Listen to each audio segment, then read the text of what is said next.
Yes, so I'm back again with another one. I'm back again with another one for my sisters and my brother, man.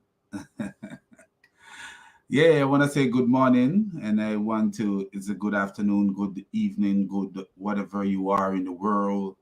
Um, it's actually 3:10 here where I am, 3:10 in the afternoon. It's, for some people, it's 3:10 in the morning if you're living in what's the country that Zakir Naik ran off to?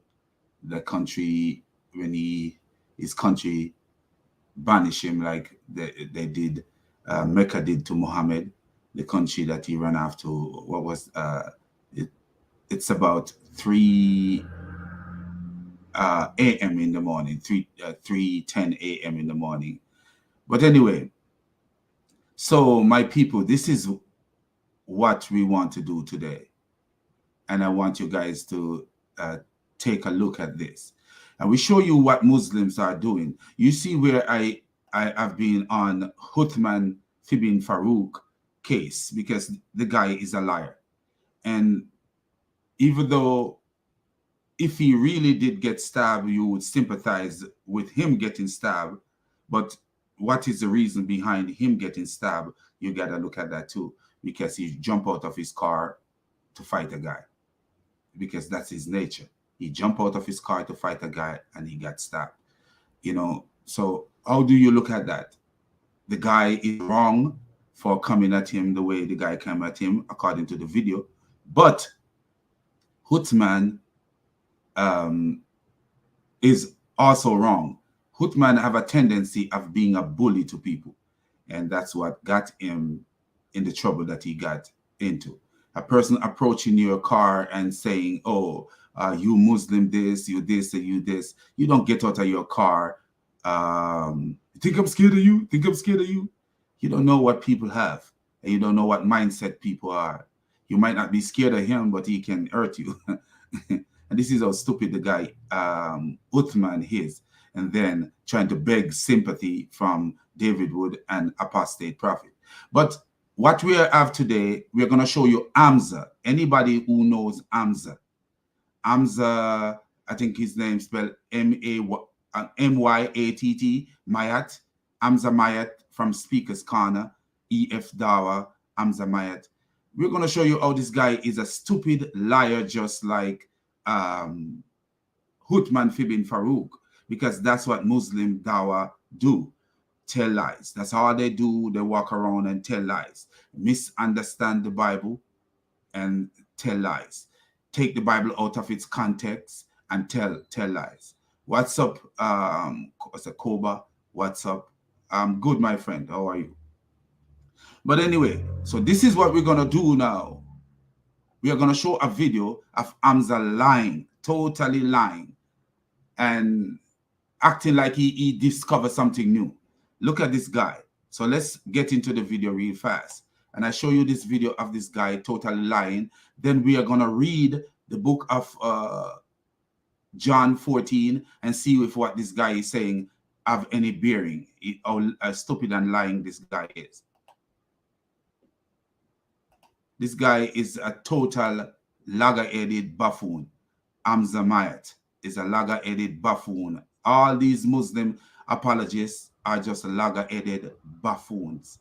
So here he is, a TikTok video, and listen to what he's saying. So we're going to listen to what this guy is saying from the beginning. Doing the longest lecture he's ever done in the whole of the New Testament. Oh, I think. Did you know that? This is an education for everybody out there because it's not quite mainstream as yet. I truly believe verse 15, 16, and 17 in the Gospel of John are interpolations. So he said verse 15, 16, and 17 of the Gospel of John are interpolation. But it means that they were added later. Have no proof for what he's saying, but he's just running off his stupid mouth. And you're going to listen to this guy, and you know that this guy is a notorious liar. And listen to him all the time. He's a bully too. He may not tell you he will punch you in the mouth, like he will knock you out, like Uthman Ibn Farouk is telling people. But this guy is very, very condescending. If you notice the way he would invite people to this so-called what do you call it, arena, and then the way he would treat the Christians who decide to go on these arena stuff, you will see how this guy behave, how he is in a sense aggressive, and most of the time passive aggressive, the way he treat people, how he interrupt them and he speed talk like he's just speed talk. That's how he talk when you could tell, you know, just watch the arena with this idiot, Hamza's Den and E.F. Dawa, you will see how he behave. But he say it's a John, he said this is new thing that people need to learn, as if, oh man, I'm the innovator, I came up with something. And listen to him, that John 14 is possibly the last verse in John, or something like that. That John 14 pick up at John 18. I think that's what he's trying to say. John 14, after John 14, then it should come John 18, because John 15, 16, and 17 is interpolation and should not be there. Fabrications, personally. Okay. So personally, you think it is a fabrication. And that's why you see Muslims are guesswork. They are just guesser. Their God guess too. You know, their God is guessing. If you look at, I think it's Surah, let me see if I could, from the top of my dome, remember. I think it's Surah 60 verse 7. Surah 60 verse 7. I think where the God, he says, Allah may. Muhammad must do something, and Allah may. All throughout not Allah may, perhaps Allah will. He says, perhaps Allah will. All throughout, let me find it so that I can actually quote it itself. It's not hard to find. I have all these things on my arm. So let's look at it right here. All I got to put in is the word guess, Guess, and here we go. Listen what the Quran had. Yes, Quran 60 verse 7. It says, perhaps Allah will put between you and those whom you have been enemies among you. So perhaps Allah will put between you and those to whom you have been enemies among you perfection. Perhaps Allah will. So that's a guess. And what is perhaps? What does the word perhaps mean? You know, perhaps is uncertainty, that you're not certain about something. When you said perhaps, you're not certain about something. But we're gonna look and see, continue with this Hamza guy, and we show you how this guy is just like his God. If your God is a guesser, you're gonna be a guesser too. And if you look at the let me show you another way where Allah was guessing. Even the salvation of Muhammad, Allah was guessing. So look at this. The salvation of Muhammad, Allah was guessing. Let me just read that for you. A verse where Allah is promising Muhammad salvation, but at the same time he is guessing. It's not genuine salvation, because he obvious Allah can't. Let me find the word. Here it is. If you look at Surah 48, verse 1 to 2, what does it say there? Lo, we have given thee, O Muhammad, a signal victory, that Allah may forgive thee of thy sin. May forgive thee. Look at the word may. I may come and I may not come. I may come. You know, say, I may, you know, I might. May and might is the same use. I might do it for you, you know. You know, I may, that Allah may forgive thee your sin. And listen to this,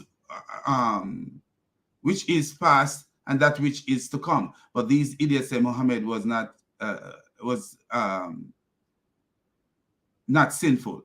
But so this God is guessing further, even further guessing, because if a man is not sinful, why are you saying, I've given thee, O Muhammad, a signal victory, that Allah may forgive thee of thy sin, that which is past and that which is to come. And may, notice this again, and may perfect his favor unto you, and may guide you on the right path. So it's all about may. You know, may is not assurance. I may do this for you. If I say I may do this for you, I did. You're not sure that you're gonna do it. It's a guess. It's a total guess. And you hear Muhammad saying, I know not what Allah shall I know not what shall be done with me or with you. In the Hadith and also in the Quran itself, in Quran 46, Muhammad is saying that. And in the Hadith, Muhammad is saying that where this man died, to find the Hadith might be a little bothersome right now, but this man died, and let me see if I could find it. Maybe I could find it. So this man died, and the woman said, I take care of him until he died. And then the woman said to Muhammad, Allah reward him greatly. I'm paraphrasing. So Allah reward the man greatly, the man who died. Muhammad said, I am the apostle of Allah, and I do not know what Allah will do with me in death. I'm trying to find that hadith where Muhammad said he do not know what Allah will do with him. Okay, here it is. So this is Sahih al-Bukhari, volume 5, book 58, number 266. Uthman fell ill, and I nursed him until he died, and we cover him in clothes. And I, addressing the dead body, said, I bear witness that Allah has honored you. So the woman is addressing the dead body, said, I bear witness that Allah has honored you. And that the Prophet says, how do you know that Allah has honored him? He, Muhammad, said, by Allah, though I am the apostle of Allah, yet I do not know what Allah will do with me. Wow, in death. So you don't know if he's going to be honored by Allah in death. So this is the guesswork that he got from his God, and we see the same guesswork with Hamza, guessing things. Oh, my belief, and I have no support for his stupid belief. Listen to what his support is. The reason I believe this, because Jesus is talking in John 14, and he says to his disciples, I will not speak much more to you now. Come on, let us leave this place. Yeah. I want to know which verse says, I will not speak much more to you now. Come on, let us leave this place. What verse? This idiot, Hamza, is acting like Uthman, the compiler of the Quran. According to the evidence, Uthman take out whatever he change, what he want to change, intentionally or unintentionally, and then he burned the rest of the Quran, the evidence against himself. So he burned the evidence against himself. And what this idiot is doing is similar to what Uthman do. He's rewriting his own Bible. Where is the Bible says that, if I could go back on this, I don't know how to go back on this video. Where did the Bible say what this idiot you know said? That this is an education for everybody out there, because it's not quite mainstream as yet, yeah? I truly believe verse 15, 16, and 17 in the Gospel of John are interpolations, fabrications, personally. Okay. The reason I believe this, because Jesus is talking in John 14, and he says to his disciples, I will not speak much more to you now. Come on, let us leave this place. Where did Jesus say that? I will not speak much more to you now. Come on, let us leave that place. Which Bible is this donkey reading? Which Bible is this donkey reading? This headless donkey, this headless hamster. Which Bible? He thought the hamster is off the wheel. This hamster run off the wheel, man. Something is he's not going on a straight path. He run off the wheel. What Bible tell him that Jesus says, come, let us leave this place. Let us go into the book of John 14 and let us read. And notice what he's going to say here. He says, actually says at the end of the Bible. But we are going to read from verse 15. And we see if Jesus said, come, let us leave this place, anywhere there. If you love me, keep my commandment. And this is one of the verses that I always use against Muslims when they say they love Jesus. They don't love Jesus. They don't know Jesus. And I will ask the Father, and he will give you another advocate to help you and be with you forever, the Spirit of truth. The world cannot accept him because it neither sees him nor knows him, but you know him, for he lives with you and will be in you. And you remember, these Muslims try to use this verse to say that this is talking about Muhammad. These verses. I will not leave you an orphan. I will come to you. Do you notice what Jesus said? I will come to you. He didn't say Muhammad will come to you. He said, I will come to you. How does he come to you? Via the Holy Spirit. Because the Holy Spirit is the Spirit of the Father and the Son. Before long, the world will not see me anymore, but you see me, because he is the Holy Spirit, is his Spirit. Because I live, you also will live. On that day, you will realize that I am in the Father, and you are in me, and I am in you. Whoever has my command and keep them is the one who loves me. The one who loves me will be loved by my Father, and I too will love them and show myself to them. See that? Judas, not Judas Iscariot, says, but Lord, why do you intend to show yourself to us and not to the world? Notice what Jesus says. Show yourself to us and not the disciple asks, why show yourself to us and not to the world? A person like Hamza will never understand the Bible, because this is how Jesus showed himself to us. If you are following a semen covered, nasty 7th century bandit, how are you going to see the truth in the Bible? Jesus replied, anyone who loves me will obey my teaching. If you love me, you obey my teaching. What is Jesus teaching? Love your enemies and pray for those who persecute you. What is Hamza doing? Following a man who rape and rob and steal and murder his enemy. So, Hamza going to understand what's written here. He's going to lie. The devil in him. What did Jesus say in John 8, verse 44? He says, you are of your father, the devil. He never speak the truth. I'm paraphrasing here. He never speak the truth. When he speak, the truth is not in him, because he's a murderer from the beginning. And when he speak lie, and he speak in his native tongue. And that's why you see Hamza speaking in his native tongue, because Hamza is a liar, a follower of the devil. Even Muhammad believed that he was possessed when he ran from the cave. He ran home to his wife, and his wife stripped off her clothes and performed this stupid act to relieve his mind that it is not a devil that came home with him. And guess what this idiot do? After getting revelation, he was still trying to kill himself. Sahih al-Bukhari 9, volume 9, hadith 111.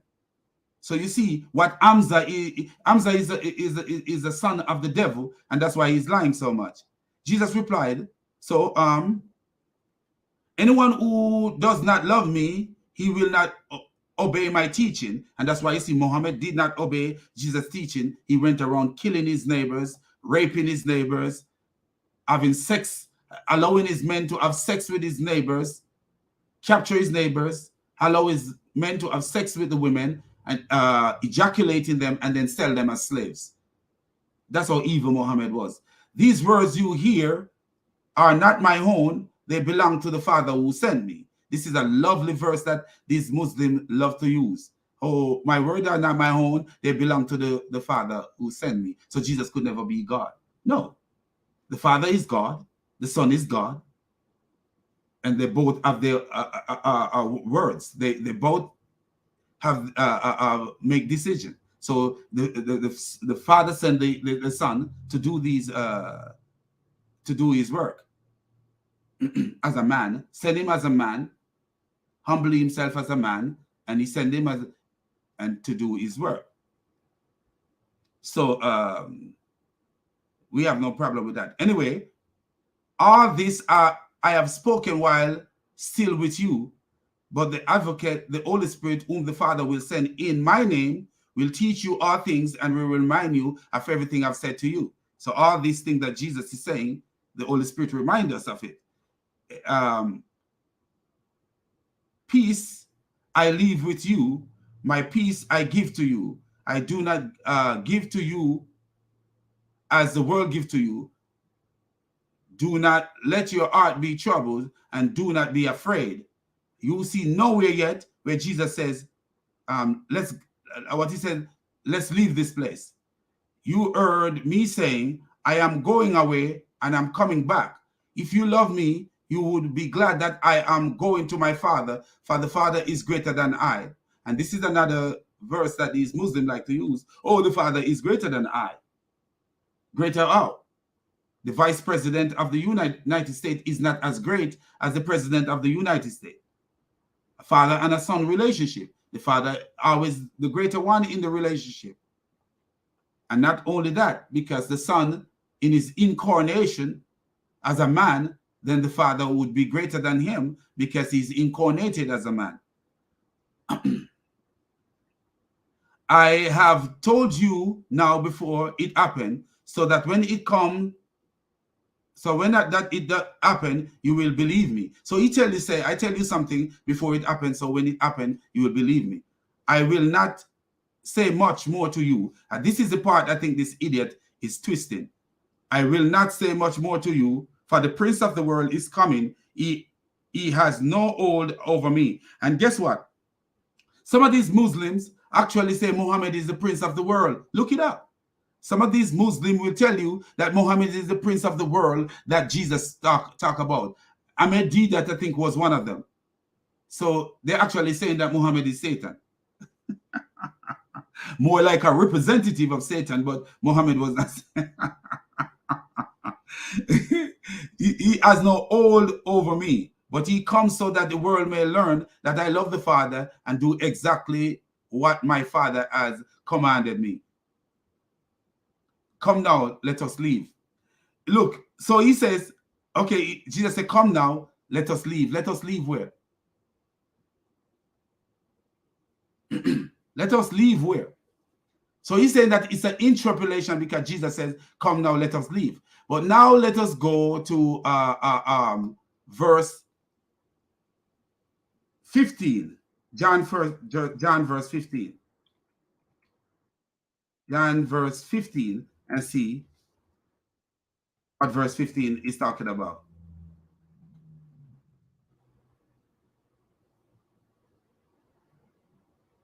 Where does verse 15 tell you that Jesus is talking about at the same place?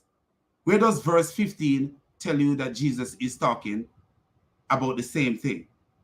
At the same place, where does verse 15 is telling you that Jesus is talking about the same thing?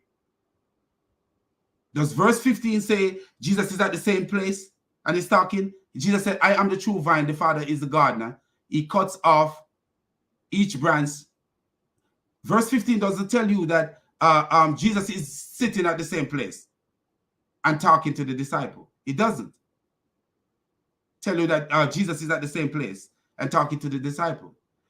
And even if it does, Jesus said, come now, let us leave. But that doesn't mean that, we are leaving immediately. He said, come on, let us leave. And he could continue to speak. Jesus could continue to speak. It doesn't mean that Jesus is leaving immediately. He said, come now, let us leave. And he could be talking to his disciples. I am the true vine. And while they're leaving, they could be talking. It doesn't say that, oh, this is interpolation. But let us prove something. Let us show you something. Which one of these Muslims do you believe in? Which of these two Muslims can you believe? Let me show you something. Which of these two Muslims can you believe? Hear what he says. This is an interpolation. But we're going to show you which of these Muslims would you rather believe? One of these Muslims, even though both of them are lying, one of them is more of a liar. So let's see which one is more of a liar. Listen to this Muslim. Further mentioned in the Gospel of John, chapter number 16. So one Muslim said Gospel of John chapter 16 is an interpolation. And one Muslim say, further he mentioned in the Gospel of John, chapter 16. Listen to this. Verse number 7. Jesus Christ, peace be upon him, says, it is expedient for you that I go away. For if I go not away, the Comforter shall not come. For if I depart, shall I send him. So do you see right here? One Muslim is using the Gospel of John, chapter 16, to promote Muhammad, and one Muslim is using the Gospel of John, chapter 16, to say that it's an interpolation. Who do we believe? Who do we believe? Does the earliest manuscript of the Gospel of John 16 and John 15 and John 17? Yes, it does. Yes, it does. So how does this Muslim come up to the conclusion that Jesus said, okay, let us leave, and it means that it's an interpolation? Jesus said, come, let us leave. That means it's an interpolation. Can I say, come, let us leave, and continue to talk while we are leaving?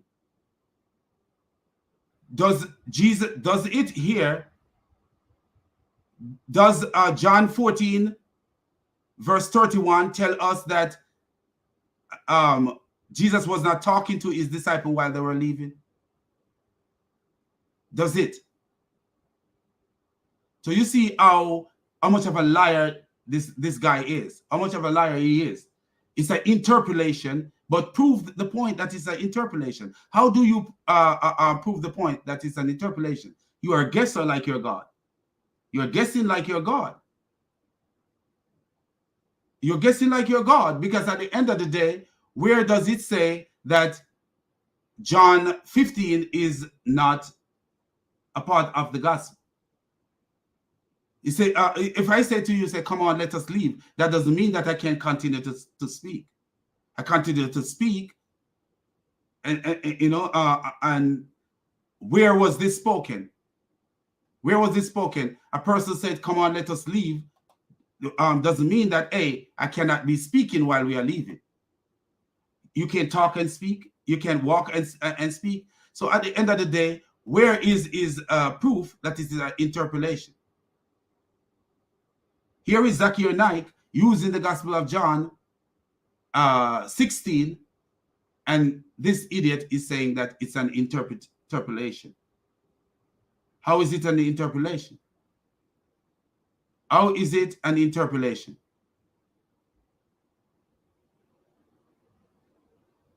How is it? That's what he says. It's it's further added. It's further added. But where's your proof that this is further added? This is how these Muslims speak without any proof at all. When they speak, they have no proof in them. They have no truth in them, so they speak without proof. So here we go. Let me go back to this and show you. Into 14. And then in 15, 16, and 17, Jesus is doing the longest lecture he's ever done in the whole of the New Testament. And then chapter 18 says, and after Jesus says these words, they prayed and left. Yes. And after Jesus says what words? After Jesus says what words? You know, it's chapter 18. Chapter 18 says, let's go to chapter 18. It says, after Jesus says these words, they prayed and left.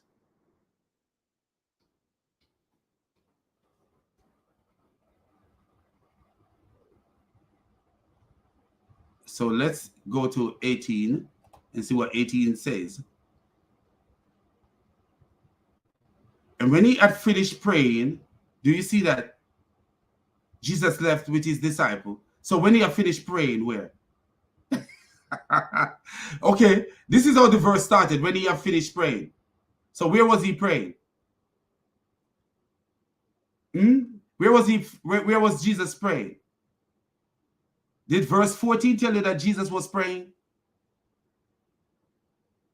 Did verse 14 tell you that Jesus was praying?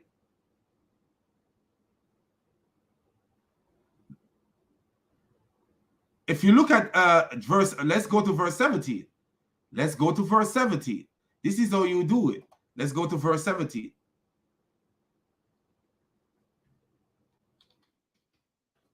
John 17. But let's go to verse 17 and see what verse 17 says. Does verse 17 end with a prayer? Yes. What a stupid donkey, man. Does verse if you let's share this with the people so they could see. This guy is stupid as they come. So look at verse 17. Let's look at verse 14. At the end of verse 14, you see nowhere at the end of verse 14 where Jesus was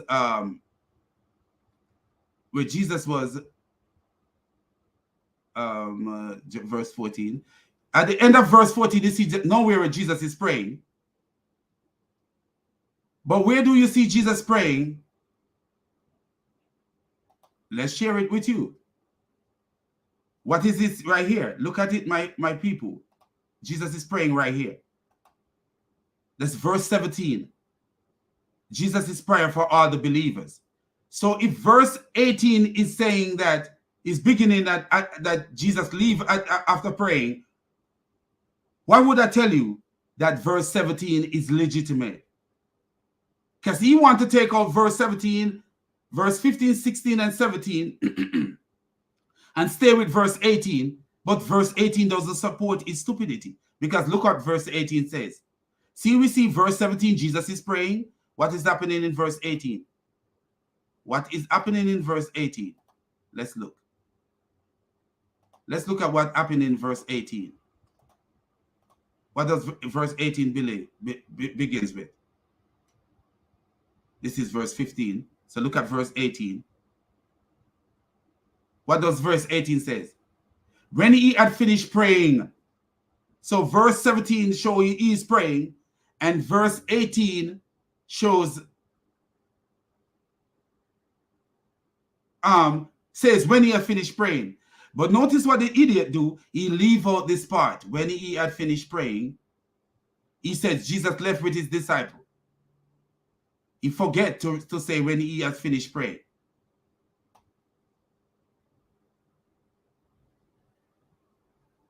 He forget to say when he had finished praying.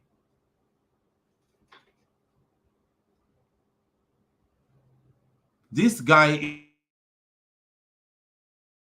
is the opposite. Where is it showing what he says?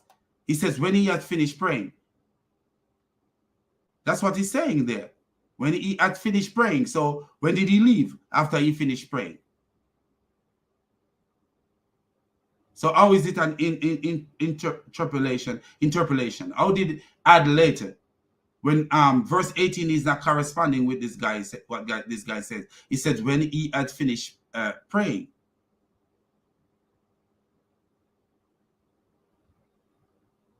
You know, and they say, hey, he said, come, let us get out of here. That doesn't mean that, hey, you immediately leave. You could continue to teach, like, hey, you know, let us get out of here. You teach, and then what you're teaching, finish, and you leave. You say a prayer and you leave. That's when you get out of there.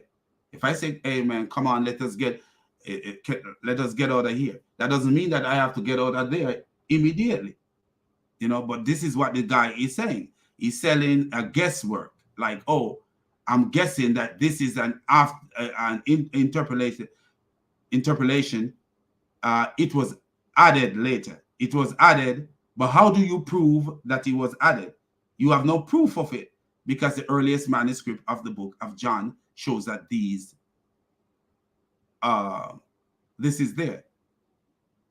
And when we look John 16, you look at John 16, this is what the Muslims are using. John 16, many Muslims are using as to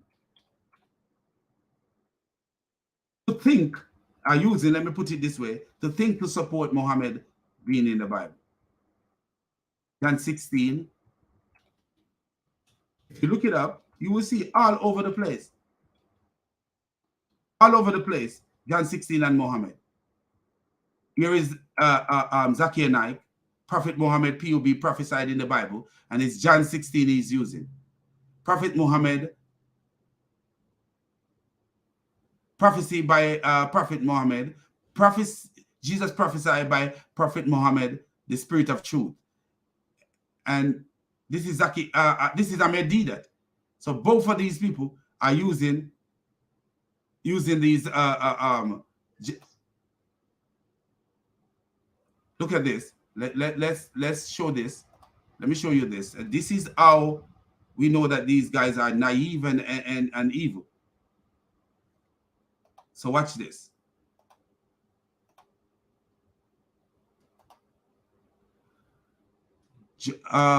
Jesus prophesied Muhammad. Jesus Christ prophesied about this mighty messenger of God. He told his people in the Gospel of St. John, chapter 16, verses 12 to 14, he says, I have yet many things to say to you, but ye cannot bear them now. You haven't got that capacity. What he's saying, John, in the John 16, he's using, John 16 he's using. John 16, 12 to 16, Didat is using to say that Muhammad is prophesied in the Bible. But according to this guy, it's an interpolation. But you don't see his evidence. You don't see no evidence that is an interpolation from all this that this guy is saying. All this guy is saying, where's the evidence that is an interpolation? Where is his evidence that is an interpolation? It is not. So come, let us leave. But does it mean that John, he leave immediately? Doesn't mean that he leave immediately. It means that he continue to talk, and then they say a prayer and they leave. I saw somebody say, hey, come, let us leave. Come, let us leave this place. Or come, let us leave. Doesn't mean that he leaves immediately. You know, I could say, hey, come on, let's get out of this house. And often I said that to my wife. I said, let's get out of this house. Does it mean that I get out of the house immediately? No, you don't have to leave the house immediately. So at the end of the day, where is this guy getting his fact? Is fact? Is a quotation. Where is this guy getting his fact? Because his reality is not reality. This guy reality is not reality, man. Just like Muhammad reality is not reality. You know, but let me get back to him and see if he's saying anything else that worth talking about. 14, 15, and 16 do not fit in with Jesus saying, I will not say much more to you now. Come on, let us leave. So those three verses that have been interpreted. How is it not fit in? This is stupidity. It's like you are dictating how the disciples should leave, how Jesus should decide to leave. This is how stupid this guy is. He said, if I said to my wife several times we are here, and because you know, if say you have 2 days in a row and you're in the house the first day, you realize that, man, we need to get out of here, especially if it's warm outside. You'll be like, oh, so babe, let's get out of this house. Do we have to get out of the house now? Not like now, right now? No. When do we get out of the house? It could be in the evening. We could say that, I could say that to my wife in the morning. And when do I get out of the house? All the way, I could say that at 9 o'clock in the morning, I get up and say, hey, babe, let's get out of this house. Come, let us get out of the house. But when do we decide to get out of the house? 9 o'clock in it could be 9 o'clock in the evening, it could be 7 o'clock in the evening, it could be 5 o'clock in the evening. Getting, come, let us leave doesn't mean that, oh, we're leaving right now. So it doesn't mean that we're leaving. I said, come, let us get out of, come on, baby, let us get out of this house. Doesn't mean that we are getting out immediately. And that's just the logical way of speaking. It doesn't mean that you're getting out of the house immediately, or you're leaving immediately. You continue to teach, say a prayer, and then you leave. Related in between verse 14 and 18 have no place there. Basically, this is how it should read for me, from what I'm logically reading. Jesus says, I will not speak much more to you now. Come on, let us leave this place. And after he said these words, he prayed and they left. Do you see that? After he said this word, he prayed and he left, and they left. But where does the prayer in verse 16? Where does a prayer comes up in verse 16? There is no prayer in verse 16. In verse 14, there is no prayer. After he said that, they prayed and he's left. So he is telling you how Jesus should move, how Jesus' action should be. No, he could say, "Come, let us get out of the place." He continued to teach, and then they pray and then they leave. He continued to teach and he prayed and then they leave. He continued to tell them about the advocate that will come, and they prayed and then they leave.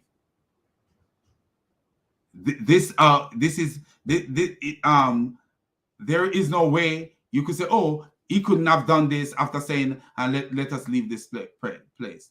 Yes, he could have done this. He could have done anything in between. He could have spent a day in that same place after he said, come, let us leave this place. He could have spent an extra day there, because come, let us leave this place doesn't mean that you have to leave immediately. It doesn't. I could say, man, come on, let's get out of here. Let's get out of here.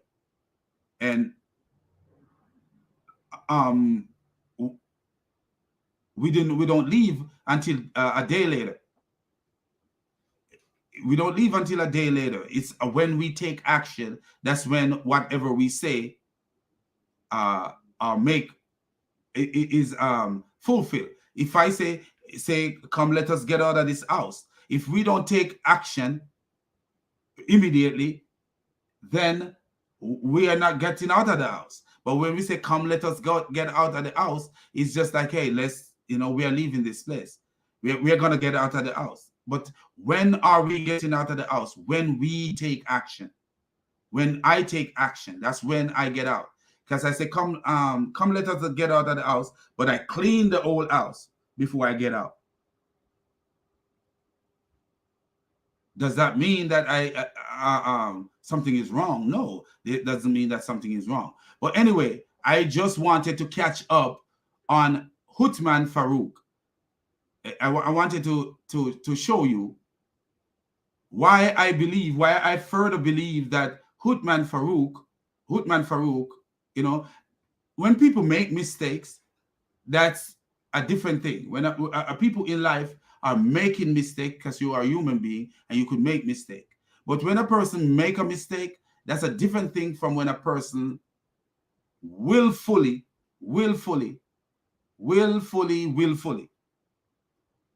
do something. And that's why I said, how can you trust what Uthman Farouk says? Why should you, as a person, anybody with sense, trust what Uthman Farouk says. Should you trust Uthman Farouk at all? No.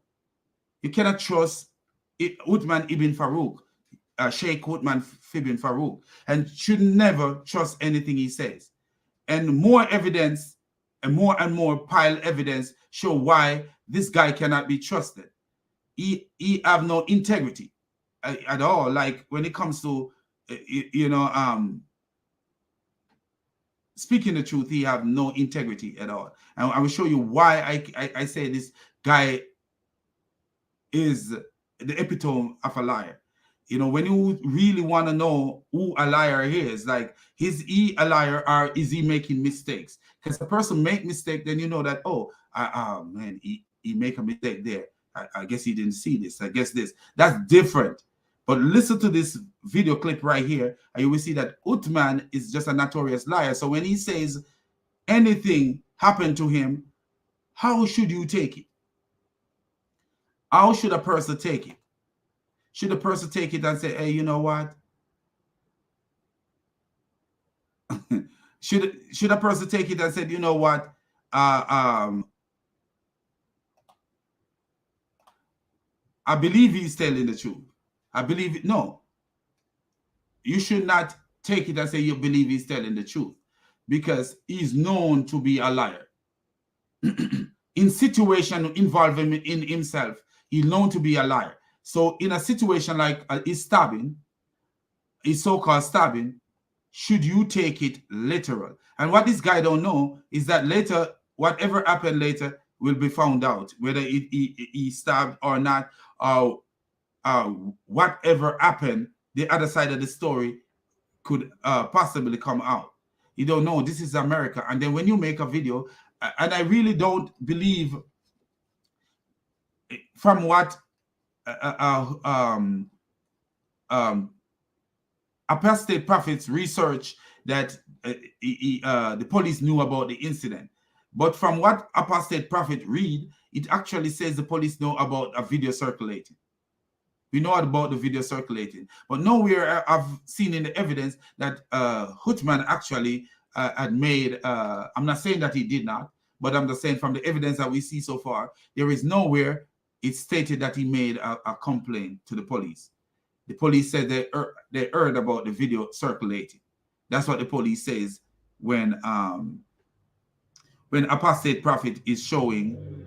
I will see if I could find and share this. But this is what I want to share, because I actually forget about this video right here, which this is showing that Uthman is a real liar. Like when I said a total liar, this right here. He believes that apostates should be executed. He believes also, according to some footage that we have before, that he believes this. So if you notice this guy called Al-Mansour says, so to be absolutely clear, you agree that jizya should be imposed on all disbelievers. If they refuse, they should be fought and their women and children enslaved. Notice what Uthman wrote. Of course, I have already made all of that clear in my Duroj. I can't pronounce this. But you never reach out to ask me. This is Uthman ibn Farouk. But listen to Uthman. So to be absolutely clear, you agree that jizya should be imposed on all disbelievers, and if they refuse, they should be fought and their women and children enslaved. Uthman, later he said that this was actually somebody who we'll talk about that real quick. Social media account. He said, of course, and I have already made all of this clear in my durus. Durus is studies, lectures, but you never reached out to ask me.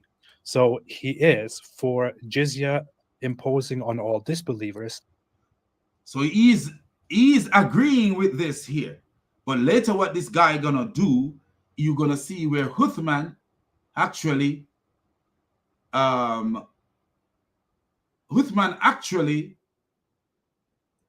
say it was him, admitted that this was him to his own brothers, because I don't think he believed that people would have caught up on this But then to David Wood, he says, no, it wasn't him. It was someone using his account. And he delete all his accounts. And if they refuse, they should be fought, and their women and children should be enslaved. This is his worldview. Mm-hmm. Now, after all of this, that when he believes all of these things that I have just said, why in the world? So Uthman believed that that jizya, that all unbelievers who don't believe in Islam under the Islamic rule should pay the jizya, which they call a protective tax. And some of them will say, oh, the Muslim fight your war. You don't have to fight in any war. The Muslim fight your war. That's not what the money is for, according to the Quran. That's not what the money is for. This is how they cover up. Paying the jizya is like paying mob money.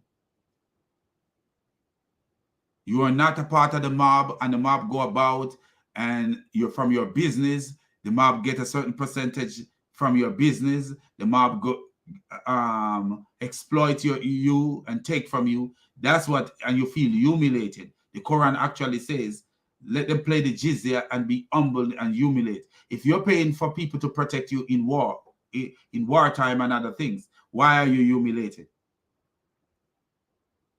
No. The jizya was a form of money taken from the people to make them feel subdued and humiliated.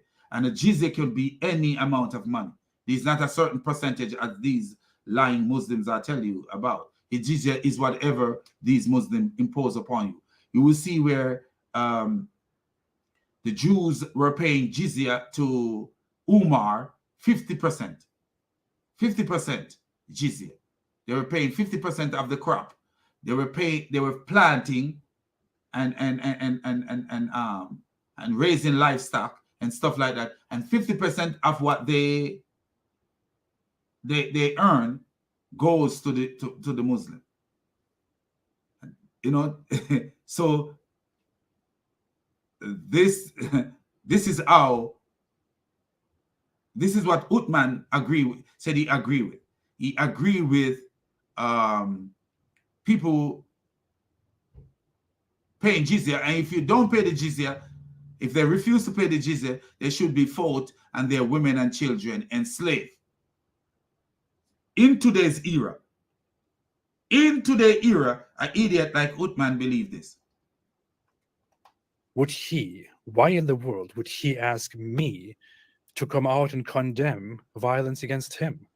I simply don't understand this. And then in the video when he got his tire got punctured, or his tire got slashed, he appealed to David Wood. Hey, post, let me see your video. Make video. Oh, you're not making video about this. So something like that. I'm paraphrasing it. But he believed that this man should be killed. He believed that apostate prophets should be killed under the perfect Islamic law, but he appealing to him to make video about this. Why are you looking for empathy from your enemies? The people who you believe should be killed. You are looking empathy from them. Why? Why are you looking for them to make videos about you? I don't understand that. Oh, I understand it perfectly. It's a marketing campaign, right? He understands, hey, I'm calling out them, blaming them. This is a way to get my community stirred up, and this will make me more popular. That's clearly. Yes. As I say in the first video, that it's a stunt. He's clouting. That's why the word, when I use the word clouting, it means he's clouting, he's clout chasing. He realized that he could use the popularity of David Wood and the popularity of apostate prophet, put them on the spotlight, put them in the spotlight, and this would reach their channel because their names are called, and then their reaction to it would make him more famous. He doesn't believe. It doesn't matter how he get famous. There was a reggae artist when I was into reggae. There was a reggae artist. I think they call him the Bounty Killer. Yeah, Bounty Killer. I think it was Bounty Killer who said that. He said all publicity is good publicity. That means even bad publicity for him is good publicity because he's in the spotlight. Keep himself in the spotlight. You see, 50 Cent, he knows that too. The guy 50 Cent, you know, a lot of times you see him, back in the days, he was trolling Floyd Mayweather. And the reason I know this is because Floyd Mayweather is a boxer and I like boxing. So Floyd Mayweather is a boxer and I see Floyd Mayweather on an interview where they say 50 Cent say Floyd Mayweather cannot read and all this stuff. And I remember that one girl, what was her name? Wendy Williams, and 50 Cent. You know, I remember these things, like, you know, you see them come up all the time, what 50 Cent say about Wendy Williams. These things keep you into the spotlight and keep you relevant in the eyes of people. You know, even though your career, music career, whatever is over, at the end of the day, you're still spotlight. Even last night, I see where, I don't even know if it happened last night, but I've seen it on the news, where Will Smith slap what's his name? Chris Rock. What do you think that does? It play out into the media. And as long as Will Smith live, that will be something that he is in the eyes, like of people and in the lips of people. Remember when Chris Rock get slapped by Will Smith? So every publicity to some people, they know everything is calculated. They know what they're doing. Some people like the publicity that will always be in the memory of someone, you know. Clearly what it is. But on that tweet there, notice this tweet is one of the reasons I said, if he gives evidence for something, then I'll believe him. And I think we have evidence to conclude a number of things about his stabbing and so on. And I don't agree with David Wood and the spot that he have evidence to conclude. We have no evidence. We have no evidence at all to conclude that he was stabbed. No evidence whatsoever. Not because he lift up his shirt, and not because you see him with a blood mark on his shirt. That doesn't mean that he was stabbed. You have no evidence at all concluding that he was stabbed. None whatsoever. None. It's his words. And when it comes from his mouth, because he's known as a liar, when he comes from his mouth, you cannot take it as any truth because he is a liar. As I said, people make mistakes.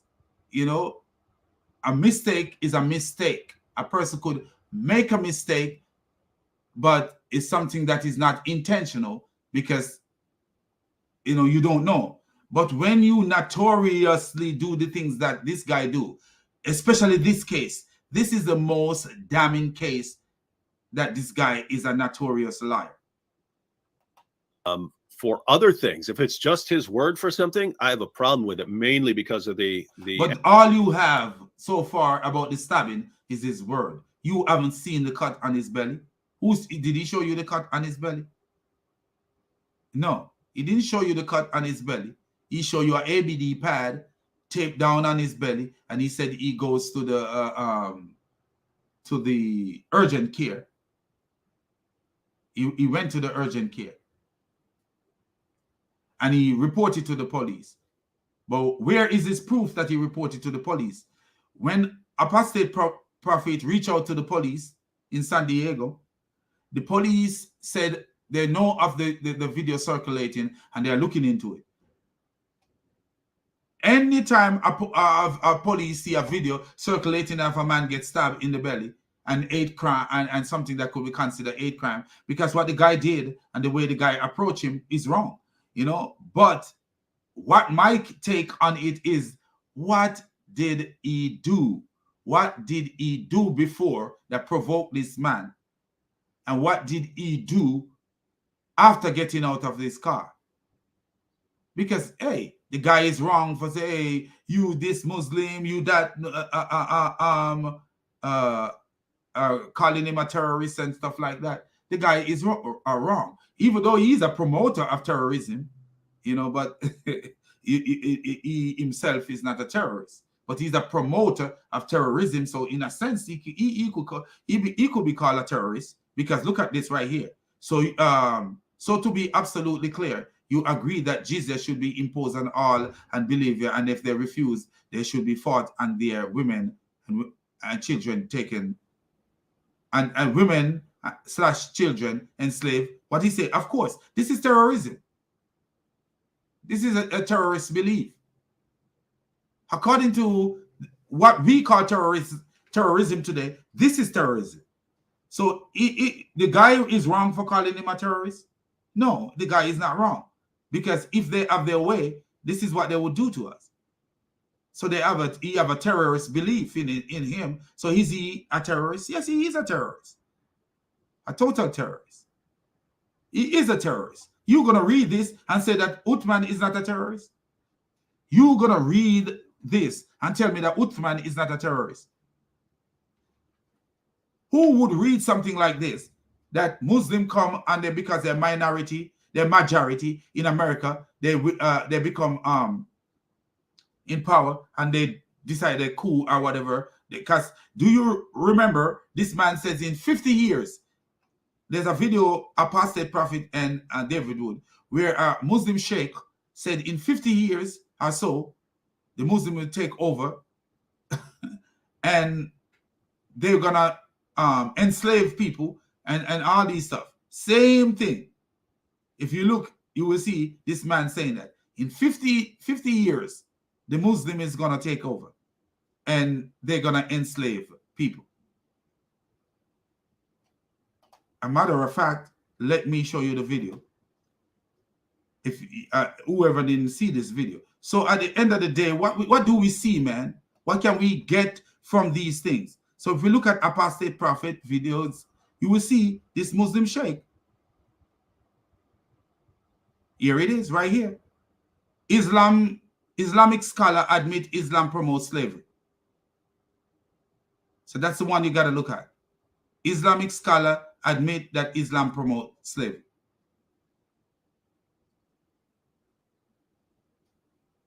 And the scholar is called Hasim Al-Hakim. This man is saying that in 50, he actually used the word, in 50 years, I was at work when I was listening to it. So what I heard him say, in 50 years, about 50 years, Islam will take over and they will enslave people. They will go to their neighboring community and says, you this and this and this and this. And if they don't agree with it, they force war upon their neighboring community. Don't tell me Muslims are against Vladimir Putin. Are they against Vladimir Putin? When you hear a Muslim sheikh, he's saying similar to what Vladimir Putin did, invade a country and try to take over the country. And then these Muslims say, the man said, you will go to your neighbor and tell your neighbor about Islam, accept or the consequences. And they don't accept, then they will come and rage war and take people captive, take slaves and women captive, and it will continue like Muhammad did, where they enslave people and captivate people. And then these stupid donkeys will tell you Muhammad abolished slavery. But listen to them. Listen to this. You read this right here. You read this right here. What does it say? As if they refuse, shall be fought, and their women and children enslaved. Their women and children enslaved. So it's all about women and children. Sex. I told them that Islam is about sex. Of course, and I have already made all of this clear in my durus, but you never reach out to ask me. Ibn Farouk is saying that. Ibn Farouk is saying that. That's what Ibn Farouk is saying. Aftermath of this. So this was tweeted from his account, and it was Al Mansour here who was calling him out for, you know, his views, and then he wanted him to clarify. And Sheikh Uthman said, yes, he agrees. Jizya should be imposed on all disbelievers. So this Al-Mansur, possibly a Muslim, he agree with this behavior, and he's saying that why is Uthman teaching against this? That's actually what he is asking. Uthman agreed that yes, of course, I believe in that. I already made all this clear in my durus, but you never reach out to ask me. And if they refuse, they should be fought and their women and children enslaved. This is not from a critic of Islam. Al-Mansur believes this. He's making sure that Uthman is on the same page. Yes. Now, after this, a while after this, there were people who were concerned about this statement. And it was during a live stream, he was asked about this. And he said something along the lines of, I mean, repeatedly said something along the lines of, yes, when I said that, blah, blah, blah, blah, blah. When I said that, blah, blah, blah. And this is how deceptive this guy is, man. Just look at the video and you will see how deceptive this guy is. This guy is so deceptive to the point where he admit on a panel with his brother that he believe in these things. And then when David would come around, it's a different story when David would ask him the same question. And then when David would ask him the same question, no, he don't believe in it. That's what he says. Because what? They are selling a message to us as Christian and Westerners that are not really the message of Islam. They're selling a message to us, a comfortable message. For they don't care how we become Muslim, as long as we become Muslim. They don't care how we become Muslim. You remember Hamza telling the man, the devil will tell you to read the Quran. You know that, don't you? Because the guy said, I have to read the Quran a little more before I accept Islam. The guy, he turned to the guy and said, the devil will tell you to read the Quran. You know that, don't you? What are they hiding in the Quran? What is it that these people are hiding in the Quran? And if they tell you how to understand the Quran, it's different from what you can understand from the Quran. If they tell you this is how you understand the Quran, you should understand the Quran. I'm guarantee you it's different from what you yourself is gonna read when you're gonna understand when you read the Quran. So, and then after that, later on, once it started being used as a criticism, people were pointing it out, saying, look what Sheikh Uthman says. That's when it came out that no, I never said that. I just have like an intern who works for me, and he said it, pretending to be me, but I never said that, and I don't believe that. And so how David Wood could say, hey, he provide evidence. What evidence did Uthman provide that you're gonna say, oh, he provide enough evidence to believe that he was attacked? And it was. We see the guy coming to the car. The guy came to one window and then walk around to the other window. He come close to the passenger side window, then he walk around to the drivers. We see when the guy forcefully walk around to the passenger side, to the driver's side. But who knows what the guy did when he got around there? Conveniently, the video was off and the recording. Because when a video, if your video fall, if you're recording with a cell phone, when the cell phone fall, it still can record the voice, what is going on. But all of a sudden, conveniently, the video, the thing fall, and then the video went off. So the video went off. No one see what happened there after that, or no one heard what happened. So who knows if this, the only thing I have against the guy, one thing I have against him is when he says to Uthman, when he run around and came to Uthman, but saying to Uthman, you Muslim, you know, and the profanities that he was using against that. But when he said to Uthman, you Muslim, you terrorist, I agree that Uthman is a terrorist. I really do agree. I agree that Uthman is a terrorist, because what we see from this video right here, that's promoting terrorism. You believe that people should be enslaved and subjugated if they refuse to follow your to pay you money. If you refuse to pay money, you should be enslaved and subjugate, captured. You should be fought and captured. And then in America, if you refuse to pay tax, you go to jail. And they let you out of jail. You get to jail for a specific time. They let you out. You refuse to pay tax, you go to jail for a specific time. But you're not enslaved and captured and fight. Nobody fighting your women captured. So when they say they fight you and your women captured, that means they kill the man and your women captured. That's what the guy says.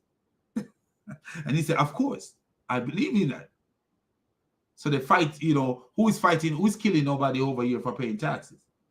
You should pay taxes. I agree you should pay taxes, because this is how the country is run. You may pay too much taxes, but you should pay tax. This is how the country is run, and that's why the country is run so efficient. But when you look at it, they asking tax from a specific group of people. And it's protection taxes.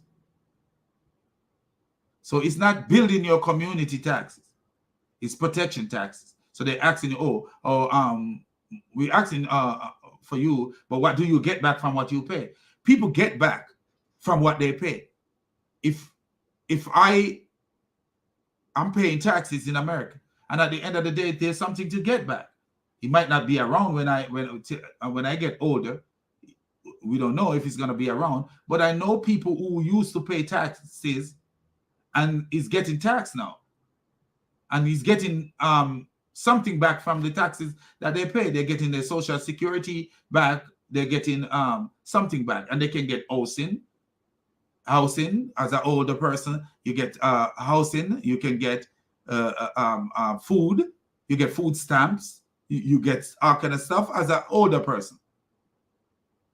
But what do people get back from jizya? They claim it's protection tax. Why can't the people protect their own self? Why can people protect their own self?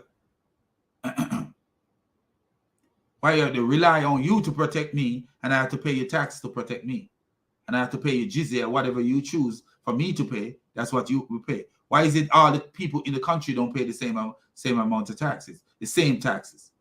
Why not?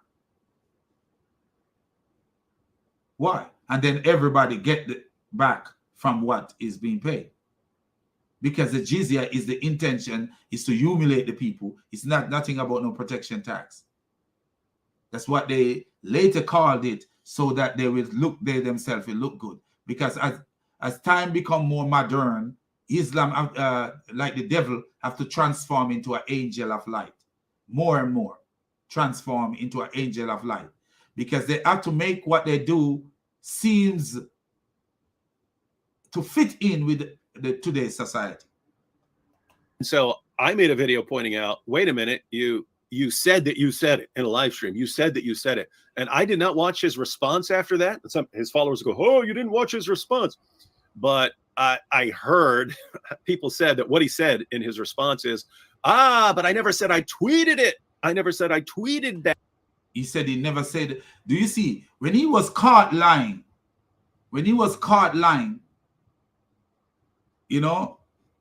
he said, I never said that I tweeted it. So he said the tweet wasn't his. But that's not what the case is. The case is he denied that he believed that. He denied that he believed that. So David would have him on video admitting that he believed in captivating women, fighting enemies, and he believed in when they say enemies, I'm talking about raging jihad to spread Islam. He believed in that. He believed in that defensive jihad and offensive jihad. he actually believed in offensive jihad. That people fighting people for no reason at all. Fighting people like Muhammad used to do. Fight people for no reason at all. You know, so, but the tweet, he want to say, because he cannot deny that he was him in the video because you see his mouth moving and he's speaking. Guess what? He want to deny the tweet. He said, oh, I said that it wasn't me who do the tweet. Lying. That. And so it's like, wait a minute. That's why I had no interest in even watching his response. Once you say, yeah, I said that, and then a month or two later you say, no, that wasn't me, and I point out, well, you said that, and then it's, but I didn't say I tweeted it. Right. Do you see? Every time he got caught in his lies, he changed. He changed to adapt, like trying to adapt, but he don't realize that you can't change what you say on a video. You can't change what you say on a video because it's you on the video. It's you on the video speaking.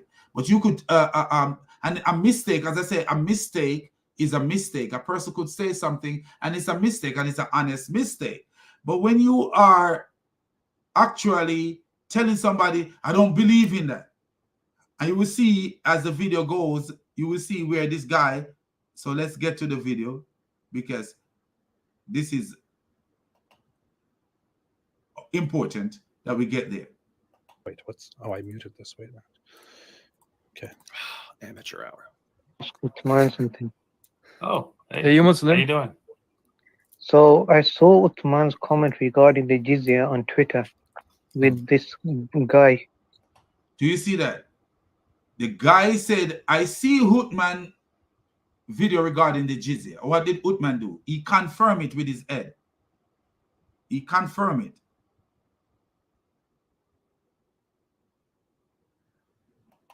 He actually confirmed it. Wait, what's, oh, I muted this. Wait a minute. Okay. Amateur hour. Uthman something. Oh, Hey, you Muslim? How you doing? So I saw Uthman's comment regarding the jizya on Twitter with this guy. Do you see? He shake his head affirmatively, saying that, yeah. And you mentioned that the people, if they do, he asked you a question, if the people do not pay the jizya, they should be enslaved. And you replied, you teach these sort of stuff in your lessons. This would obviously be. So he clearly knows what's going on, right? He nods. This is where the idiot should have said, no, it wasn't me. You know, it was somebody who tweeted that it wasn't me. But he agreed that he did it. Says, and then this guy. But notice, this would be a perfect place to say, no, I never said that. That was an intern. I got rid of that intern for saying these horrible things about me that I don't actually believe. That's what he should respond right here. Yeah, and then we go on. Jake. So what happened is some dude on Twitter, some troll, I don't know who he is, but made a bunch of comments saying that I don't believe in Jihad al-Talab and I've denied that there is Jihad al-Talab and this kind of things. And what I said is that Jihad. Notice he said, and what I said is. Talab is offensive jihad. By notice what I said was. Okay, good. You might want to scroll back a little. clarified these views and what I believe in the durus. Wait, who said that? And what I said is who? And what I said is a volunteer said it. But he said that he didn't do the tweet. He's not the one who do the tweet. Do you see? One lie covers another lie, and this is why I said a liar. You know, when a person make a mistake, that's a different story. I remember Hamza saying that Adam and Eve created a mistake. What they did in the garden was a mistake. They made a mistake, but it was not a mistake. It was not a mistake. And the Quran itself shows them that it was not a mistake. Iblis reminded Adam and Eve of what Allah says. Iblis actually reminded them before he tempt them to take the fruit. he remind them of what Allah says. And this idiot is saying that it's a mistake. See, mistake for a Christian is different from mistake for a Muslim. When you make a mistake with something, then that's totally different when you totally make a mistake. Because a mistake is something that you did not intend to do. You did not intend to do. Like, hey, if I take up this glass and it fell from me unintentionally, then that's a mistake. But if I take up the glass and I smash it down on the floor, that's not a mistake. It's something that I choose to do. And what you will see with Uthman here, he's doing things and saying things that is not mistake. He's using one lie, one deception to cover another deception. What I said. That's strange. What I said. But yet still he tell David Wood that it was an intern who wrote it. In this live stream, Sheikh Uthman says that he was the one responding to Mansour. But when I asked him about it, he said that he's not on social media and that a mysterious volunteer was responding to Mansour. I had given up all my social media, right, which I did not respond to that personally. Wasn't me. So that tweet was not from me. That Shaggy was good right there, man. It wasn't me. I forgot about this. That was good. That was good, man. Here to take care of the Twitter account. Made that post. Wasn't me. Apparently, Sheikh. So, do you see how deceptive this guy is? He's telling his brothers that he did it, but when David asks him, he says that an intern, somebody working with him, make the post. And why would somebody working with him make a post like that, critical to his name? Nobody would do that. There was somebody who would come and say, hey, Sheikh, this brother is asking this question, what should I do? He said, man, don't even answer him or, tell him this. So if the person even comment on your behalf, they will comment what you tell them to comment. But you admit that you wrote the post. Sheikh Uthman is his own volunteer. like Muhammad is his own prophet. Aisha said, it seems like your Lord is to fulfill your desire. Muhammad is his own prophet. And sometimes even Umar played the God. When Umar wanted the women covered, Umar said something and Muhammad does boom and write a Quran verse. And then when Umar says, when the wife of Muhammad have a problem with Muhammad, and Umar said, Allah will, paraphrasing, Allah will get rid of you and give him better wife than you. Exactly, Umar said exactly the way he said the verse, he came to Muhammad.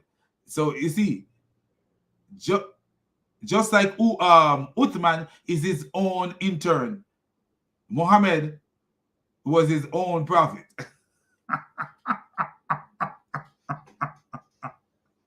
Islam is the best, man. Explaining what happened, Sheikh Uthman. People have misconstrued that by cutting off the top part of the commentary to say that I believe in things that wouldn't be necessarily what I do believe. Do you notice what he says? They cut off the part of the part of the commentary, and nothing was cut off. So even on this show, he's lying. Even on this show, he's lying. Wow. Can you imagine that? Like, for real, though. What I believe in is clear. I believe in the Quran and Hadith and Bab al-Jihad, including Jihad al-Difa', which is defensive jihad, and Jihad al-Talab, and how the rules... Do you notice he said, he tell you the definition of the first jihad. But when he mentioned this second jihad, he don't tell you what the definition is, because you know what the definition of that is? offensive jihad. Defensive jihad is the first one he mentioned, and offensive jihad is the second one he mentioned. Offensive jihad being that you can attack people for no reason at all. You can go and attack people for no reason at all. They did not pose any threat to you physically, but you can attack the person. So what if you believe in defensive jihad, what did he get out of his car and do? If you believe in offensive and defensive jihad, what did he get out of his car and do to the guy? Because literally, that's what jihad is. That's what jihad is. Wage war, you know, and it could be, jihad could be, according to them, it could be mind jihad, it could be fighting against things in your mind and whatever. It could be doing dawah. It could be actually fighting people offensively and fighting people defensively. So if the guy come around to the driver's side of your car and you open the door and say, "You think I'm scared of you?" What did you get out and do? Did you rage offensive jihad or did you rage defensive jihad? According to him, he raised offensive jihad because he claimed he punched the guy. Then the guy take out a knife. So he punched the guy and the guy take out a knife. he threw the first blow. You know, so at the end of the day, this go to court. What do you think going to come out of it? He give evidence against his own self. He said the guy, and then the guy take out a knife and cut it. But at the end of the day, he said he tell the police that they know what the guy look like and all this stuff. But the police was saying that there's a video circulating. That's what the police says.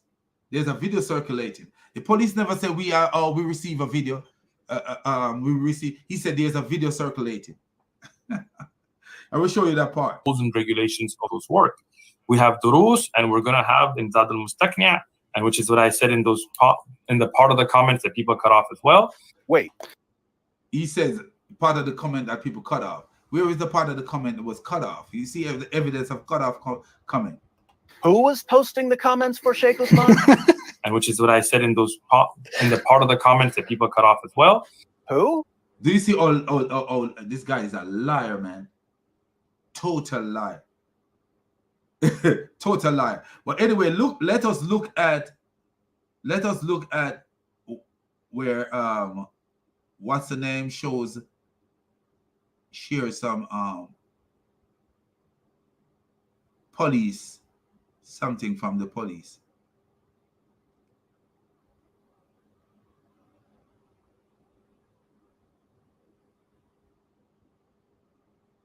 I don't think it's that far. He shares something from the police that says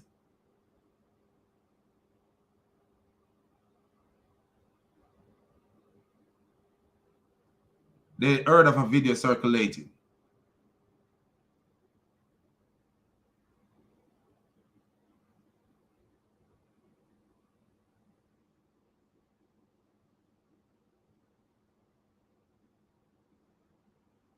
But nowhere can you see, nowhere have you seen where Uthman, I think this is it right here. Let's see.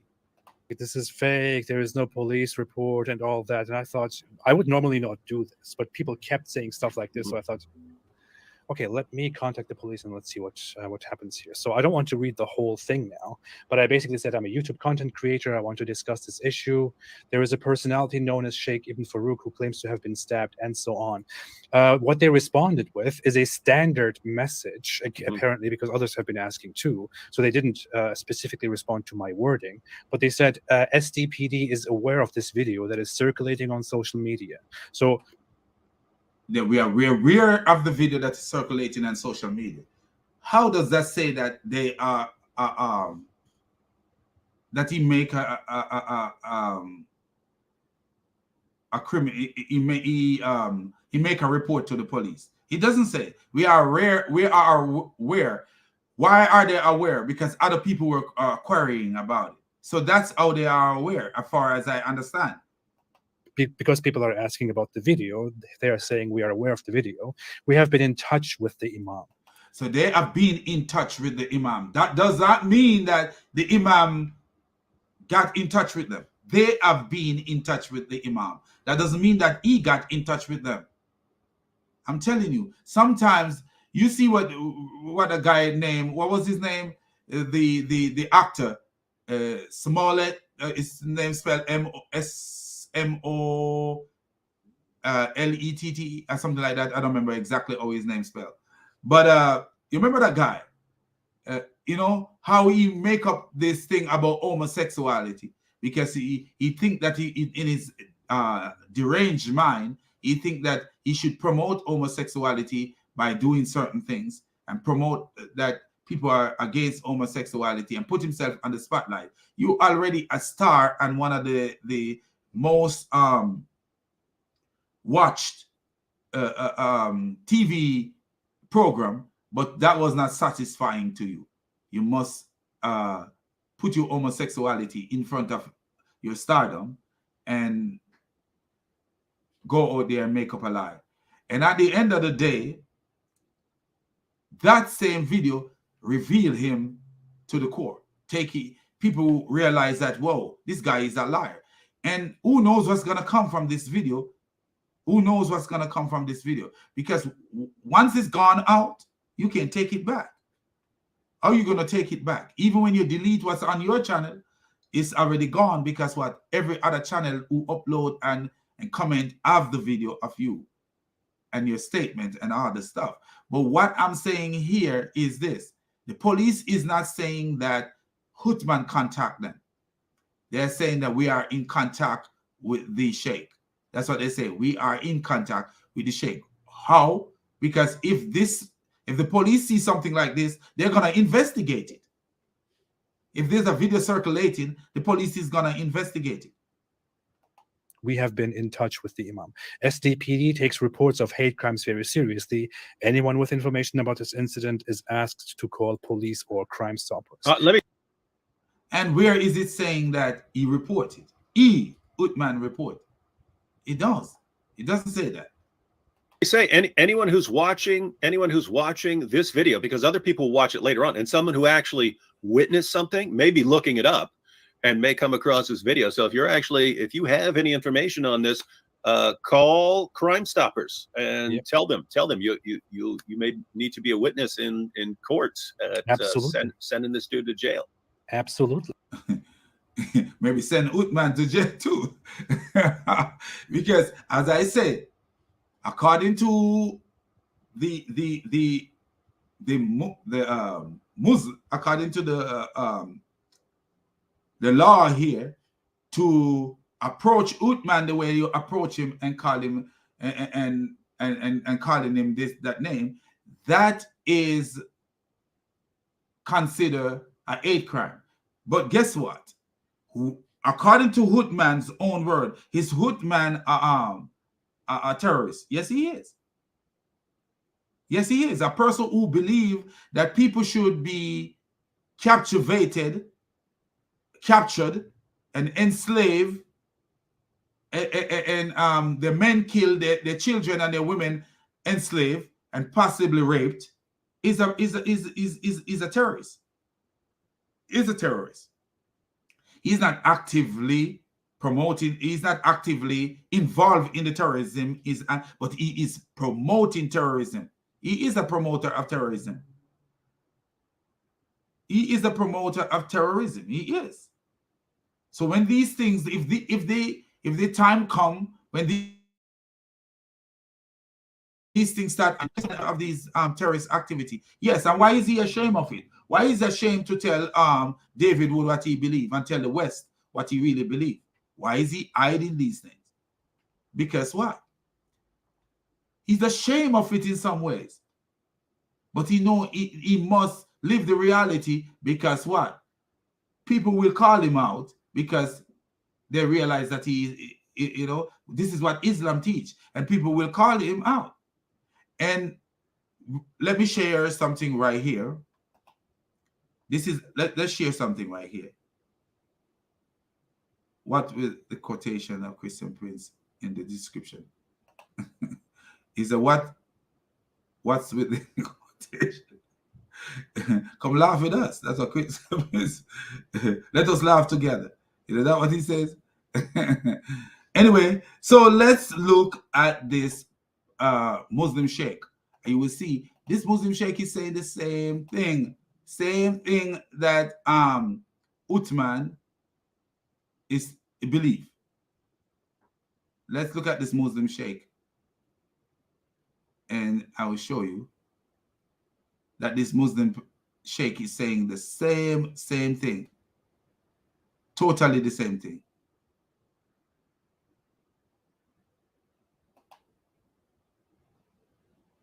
Okay, so let's look at this.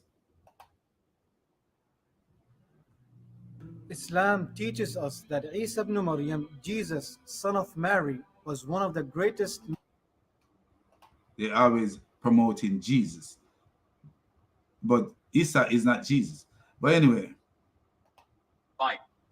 The only means of slavery in Islam is through prisoners of wars, non-Muslims, disbelievers. So if someone attacks my country, it's just non-Muslims, guys. It's so he says if someone attack his country, just non-Muslims. I mean, why are you making such a big deal of this? We just enslaved non-Muslims through war. And by the way, it's false. He's saying the only way you get slaves is as prisoners of war. Muhammad got most of his slaves from the slave market. Yes. That's where Muhammad got most of his slaves, from the slave market. He just went and bought them. He went and bought them. He makes it. He goes into how you cannot buy a free person and turn them into a slave. And that would be correct, but that's also a very strange thing to point out. Who thinks of that anyway? But you can buy a slave. You can buy a person who is already a slave and make them your slave. That is completely possible. You can buy, sell, and trade. Yeah, Muhammad himself bought and sold slaves and told others to sell slaves and to gift slaves. So that is all part of Islam. This is normal. I, with the army, defend my country, and we get prisoners of wars. What do we do with them? Send them to Guantanamo. No, we enslave them. Oh, this is against human rights. Well, them attacking us is human rights? It's okay, Annie? No, this is human. Do you see that guy laughing? Islam make you silly, man. Human rights. How? He is a slave. He's like an animal being sold and bought and not. You hear that? He's like an animal being sold and bought. But listen to this. No, he's talking about attacking a Muslim country. But listen to this. He have two mouths, like Muhammad. Having rights, yes, but this is for his sake. Come on. When a surgeon goes to your son and cuts open his stomach to remove a tumor, is this for his sake or not? Definitely. He's bleeding, he's in pain. Do you see that guy? They're born to be a terrorist, man. What's an analogy? Look at the analogy. Totally different. Yes, but this is for his sake. Likewise, this disbeliever who was an... What a stupid analogy.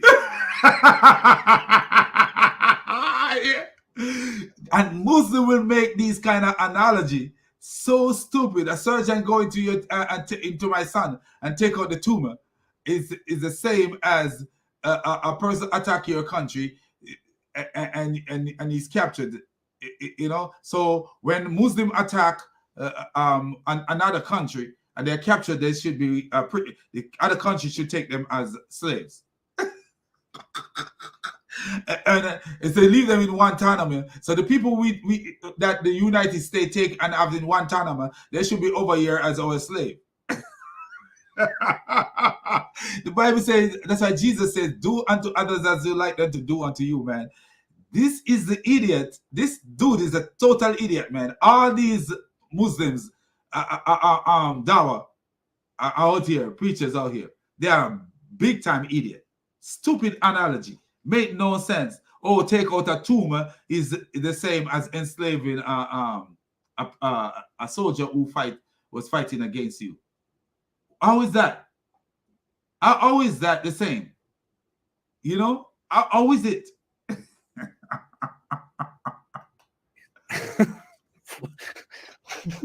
They're so like, where is the brain? And I'm telling you, these people, if they gear their mind to the right thing, who could be the most intelligent people in the world. But Islam will make you stupid. This is one of those moments where you think, why would you make such a dumb analogy? Come on, AP. People need tumors removed, so don't complain when I enslave you. What an idiotic analogy! This is one of those things. This is one of those moments where you don't even know how to answer because it's just so absurd. Enemy of Islam. I can execute him and get it over with. But what I'm giving him is an honest and decent life. I feed him from what I eat. I clothe him from what I wear, as the Prophet ordered, alayhi salam. Not only that, the Prophet, alayhi salam, in the Quran and in the Sunnah, whatever you do, expiation, free a slave. So if I have intercourse with my wife during the month of Ramadan while fasting, this is a sin. It invalidates my fasting. What to do? Free a slave. If I'm driving and I kill someone by mistake, free a slave. If I tell my wife that I Oh, wow.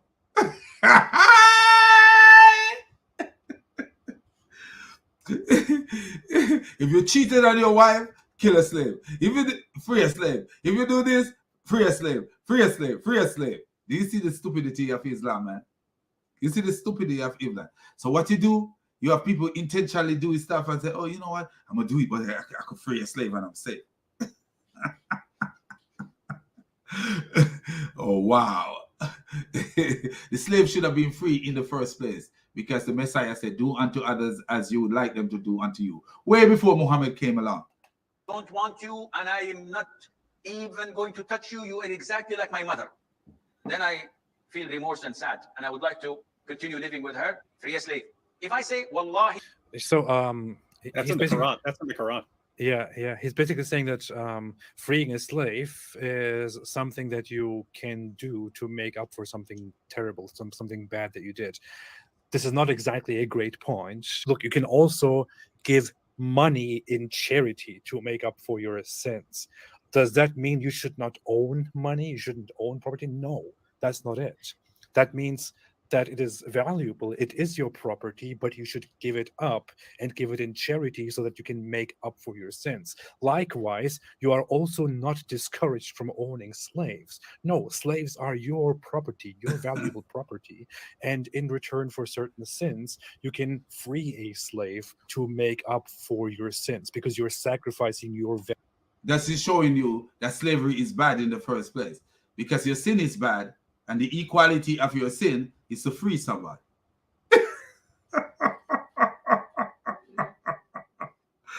Sin is bad. The equality of your sin is to let somebody go free. What is that telling you? That slavery is just as bad as sin. You don't see all the the analogy. This idiot, he says you could sin and free a slave. If slaves were being treated okay under you, freeing a slave would mean nothing. You know, but it's showing you that slavery is equal to, he notice says, if you kill someone with your car, if you what else he says, if you have sex with your wife and the month of Ramadan, if you know, but he's actually not going into deep things like, you know, if you steal, if you do this, if you do that, nobody had to know why you're freeing the slave. You could make up any story like, you know, I did this and I'm freeing the slave. I'm freeing a slave to you know. So if you you know, do something terrible, you could free a slave and oh, yeah, I'm freeing a slave. What is that telling you? If sin is bad, having a slave must be bad because the freedom of a slave is what is equal to your sin. Do you see that? The freedom of a slave is what is equal to your sin. In order to to balance out yourself and put yourself back on the right path, you free a slave. That means slavery is bad. The own analogy of Islam is telling you something is wrong. Something definitely is wrong with Islam, because he is the one saying all these things and not realizing what he's saying. Like, if I commit a sin, I free a slave. What is that telling you? That slavery is bad. Slavery is bad. The equality of committing a sin, he is freeing a slave. What should I say? To atone for me committing a sin is to free a slave. If sin is bad, that means slavery is bad. That's actually what the guy, you don't realize he have two mouths. Valued property. This is not an advocacy of, liberation and freedom and all that. It just means, and that is not freeing. Yes, as apostate prophet put it. Let me explain on what he's saying. The Quran is not telling you that you should get rid of your slavery. The Quran never tell Muslims that you should stop slavery, because you could keep slaves as a way of, when you do bad things, you free them to atone for your bad deed that you did. The Quran didn't say, hey, free slaves, as these Muslims would promote that the Muhammad said to free the slaves. No, there was nowhere where Muhammad said to free any slave. He said free slave as an something that could atone for your sin. But what if you believe that you didn't commit any sin? You could keep your slave. You could keep your slave. And you could keep as many slaves as possible so that you could atone for your sins. Whenever you do something bad, you free one of them and you atone for your sins. Say, make a sacrifice from your property, this little animal slave that you own. Yes, notice what he called them. They are like animals, so you're making a sacrifice. That's actually what you're doing. You sacrifice losing a slave for your sins. Yeah, and it was kind of like he was saying, hey, it's good to have slaves, so because they come in handy if you... Yeah. Yes, that's what I'm trying to say, David. Oh, right word there. They come in handy. So you could have many of them, and they come in handy when you do something bad. Do something bad, then you've got some credit. Yeah. Some credit. Yes, it's like having a lot of money, and when you are when you need something, then you buy it. I have a lot of money, so when I need something, I'm gonna just go and buy what I need. That is what this donkey is promoting right here. Credit on hand to fix that. So I mean, think about it. You want a good 100 slaves. If you mess up regularly, you're going to want to keep 100 slaves on there. Oh, but I did that. I said, may my wife be like my mother. I got to fix that. Yeah. Now I want to go to my wife, but it's like my mother now. Again, that's in the Quran, Surah 33, verses 4-5. If they wanted to say, hey, stay away from me, there's may you be like my mother, or may you be like my mother's back, meaning I'm not gonna have sex. I'm not gonna approach you for sex. And so if you have a lot of slaves, that is like having a. So you can say to your wife, may you be like my mother, because you don't want to have sex with your wife. So you say, may you be like my mother, and you don't want to have sex with your wife. When you want to go back and have sex with your wife, you free a slave. Wow, what a religion of stupidity, man. But this is another video right here. So let's look at this video right here. This is the video where the same sheikh are coming to. What you gonna do when I'm coming to? Muhammad was a madman. Muhammad was a madman. Muhammad was a madman, a very, very bad man. Muhammad was a madman, a very, very bad man. Muhammad was a madman, a very, very bad man. Muhammad was a madman, a very, very bad man. Muhammad was a madman, a very, very bad man. Muhammad was a madman, a very, very bad man. Forward selector. So if you look at this video right here, this is the video where he actually admitted that you could have in 50 years. Let me make sure we get there. This is the one where he said in 50 years.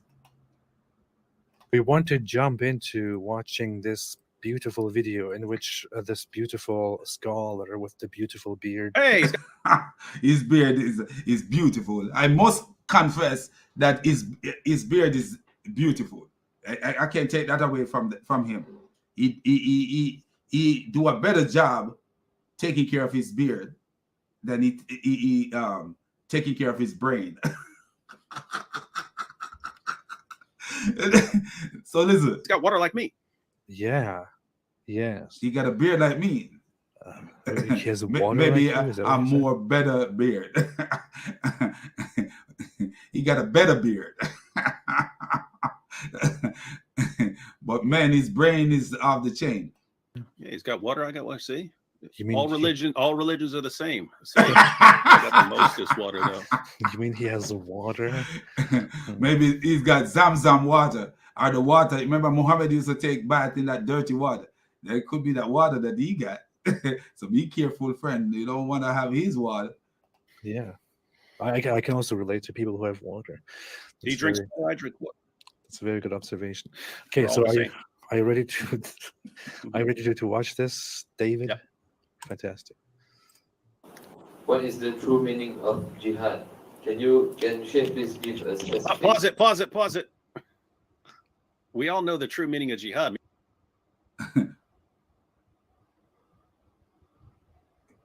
Me and Robert Spencer talk about it all the time. It's this internal spiritual struggle against there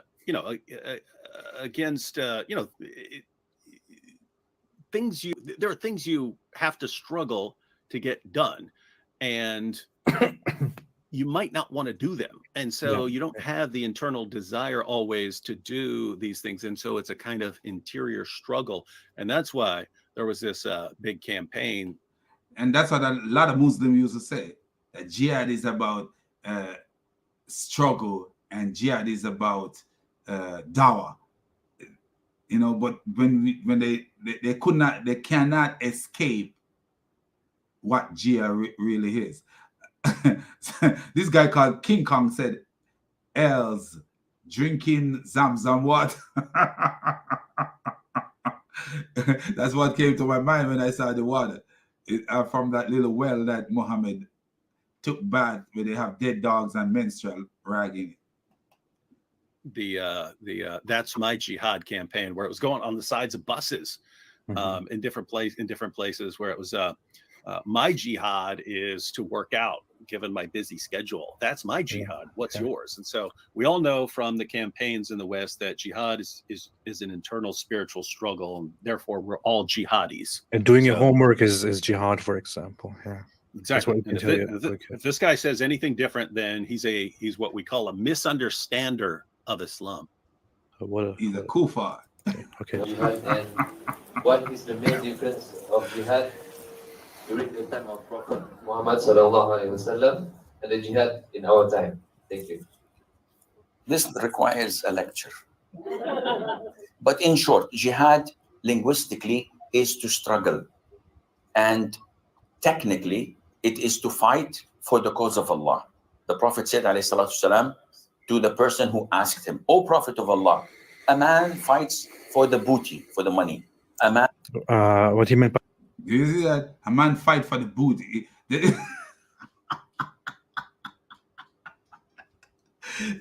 So these people were going out capturing people and fighting to steal from them. That's literally what the guy is saying. They were fighting and stealing from people. A man fight for the booty. But the booty is the stuff you take from war. The women and the children and the camel and the horses and the goats and the sheep and their linen and their whatever you steal from them. By booty is what you get from enemies. So don't misunderstand this. Yes. So clearly, a man fight for the booty.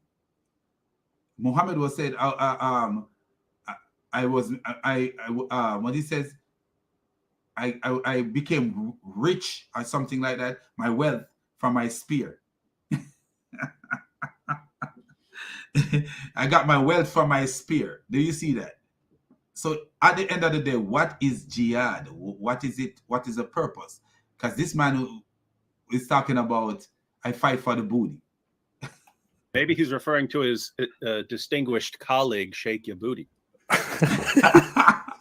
A man fights for fame. A man fights because his kinship were attacked, so he's fighting with them. Who's among them is in jihad for sabilillah? He said, whoever fights so that Allah's word is the highest. So the one who fights his enemy so that Allah's word is the highest. You know, do you see that? And when we find that, it's in the Quran. He says, fight until there is no fitna. These people think that fitna means oppression, but fitna doesn't mean oppression. Fitna means disbelief. Nobody have to oppress you, because you see, there's offensive jihad, and then there is defensive jihad. Offensive jihad means that nobody have to oppress you for you to fight them. And this guy gonna say that. So this is jihad, when you fight for the cause of Allah Azza wa Jal. However, jihad can be categorized in 5 things. Jihad of shaitan, when you struggle, when you fight shaitan, this is jihad. Jihad of your own soul. And sometimes so you heard jihad from your own soul. And then what is the difference between jihad when you fight Satan and jihad for your own soul? I don't know what this guy talking about. Because jihad, from our understanding, every evil and thing that we devise is influenced by Satan. Every evil device is influenced by Satan. So when you're fighting jihad for your own soul, it shouldn't be the same as jihad fighting against Satan.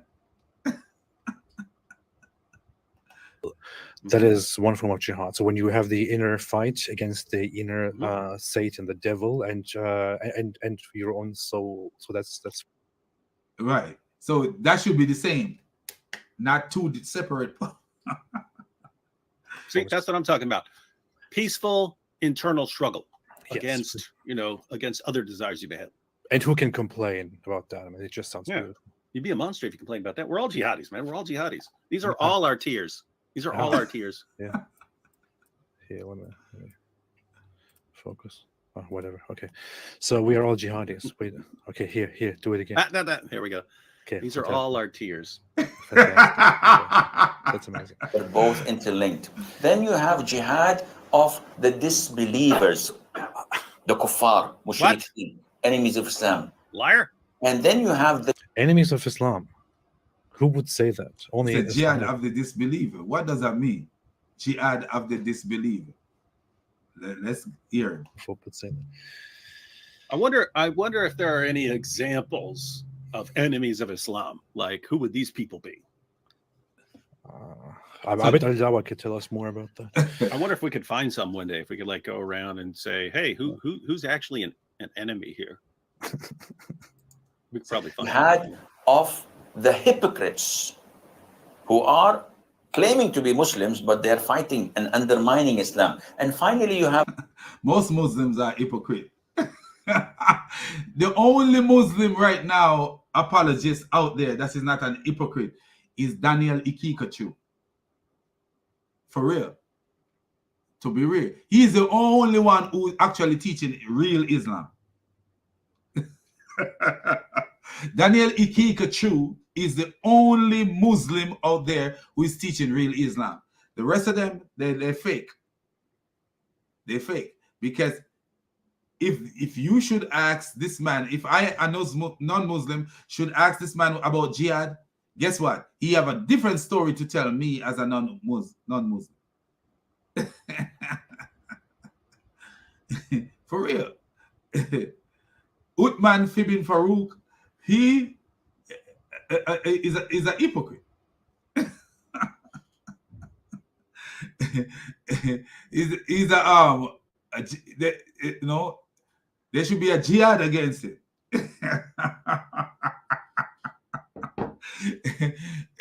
Tell the truth about Islam, whatever the cost, friend. Are you doing tikka? What they call it, tikka? That basically in Islamic terms is everybody who happens to disagree with whatever Islamic principles that your specific Islamic movement follows. Everybody else basically engages in hypocrisy, explicitly or implicitly. So and he's and everything he's saying right now is directly from the Muslim sources. Yeah. When Muslims are commanded to wage jihad against different things or for different purposes and so on. And he just mentioned jihad against the unbelievers and jihad against the hypocrites. You have both of those in Surah 9, verse 73. It's, O Prophet, wage, it says a struggle or strive hard, but it's jihad. So it's, O Prophet, wage jihad against the unbelievers and the hypocrites. And so it's not just non-Muslim. Yes. So he knows what he's talking about.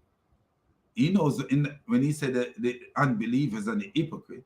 But the only part that I didn't get is when he says the mind jihad, jihad in your mind, and then jihad against Satan should be the same one jihad, but he knows what he's talking about. It's Muslims who are actually hypocrites. And the reason that's important is one of the main things we heard about ISIS is they're not true Muslims. Why aren't they true Muslims? Because they're killing Shias and they're killing Muslims who disagree with them and so on. Well, gee, where'd they get the idea that you're supposed to wage jihad against hypocrites? Oh, maybe the Quran. And so you're not a true Muslim because you're following the Quran. You're obeying what Allah says in the Quran. And here you even have a very popular Muslim sheikh. I mean, he's popular. What? This guy's massively popular. He's on YouTube. What does he got? Like over 500,000 subscribers or something like that? Yes, 540,000 subscribers. Over 500,000 subscribers, and he's breaking down jihad. Yep, and we're gonna wait. Yep, one of the jihad. We got the jihad against the unbelievers. We got jihad against the hypocrites. But if I go on my channel and say, "Hey, there's this thing called jihad, and they're commanded to fight hypocrites, and they're commanded to fight unbelievers," liar, I'll get banned. Liar. Yeah, I'll be How called a can you say liar. But YouTube will eventually ban that video, and I'll have to fight with YouTube for weeks to get them to reinstate the video if I'm lucky. That's because you're a dirty liar. Okay, we come to number 5. The jihad of the sinners, Muslims, but they're sinners. You have to jihad and strive, not kill them. See, jihad is not only killing. It can be done by words. It's not only killing. Allah Azza wa Jal says about the Quran and wajahidhum bihi, and you have to have jihad with the Quran.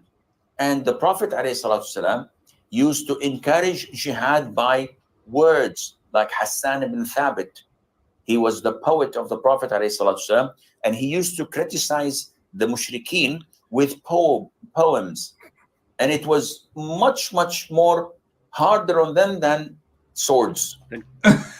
Do you see how this guy is stupid? He says, Hassan, remember Muhammad says, that it is better for a man to have his inside filled with pus than to have his inside filled with poetry.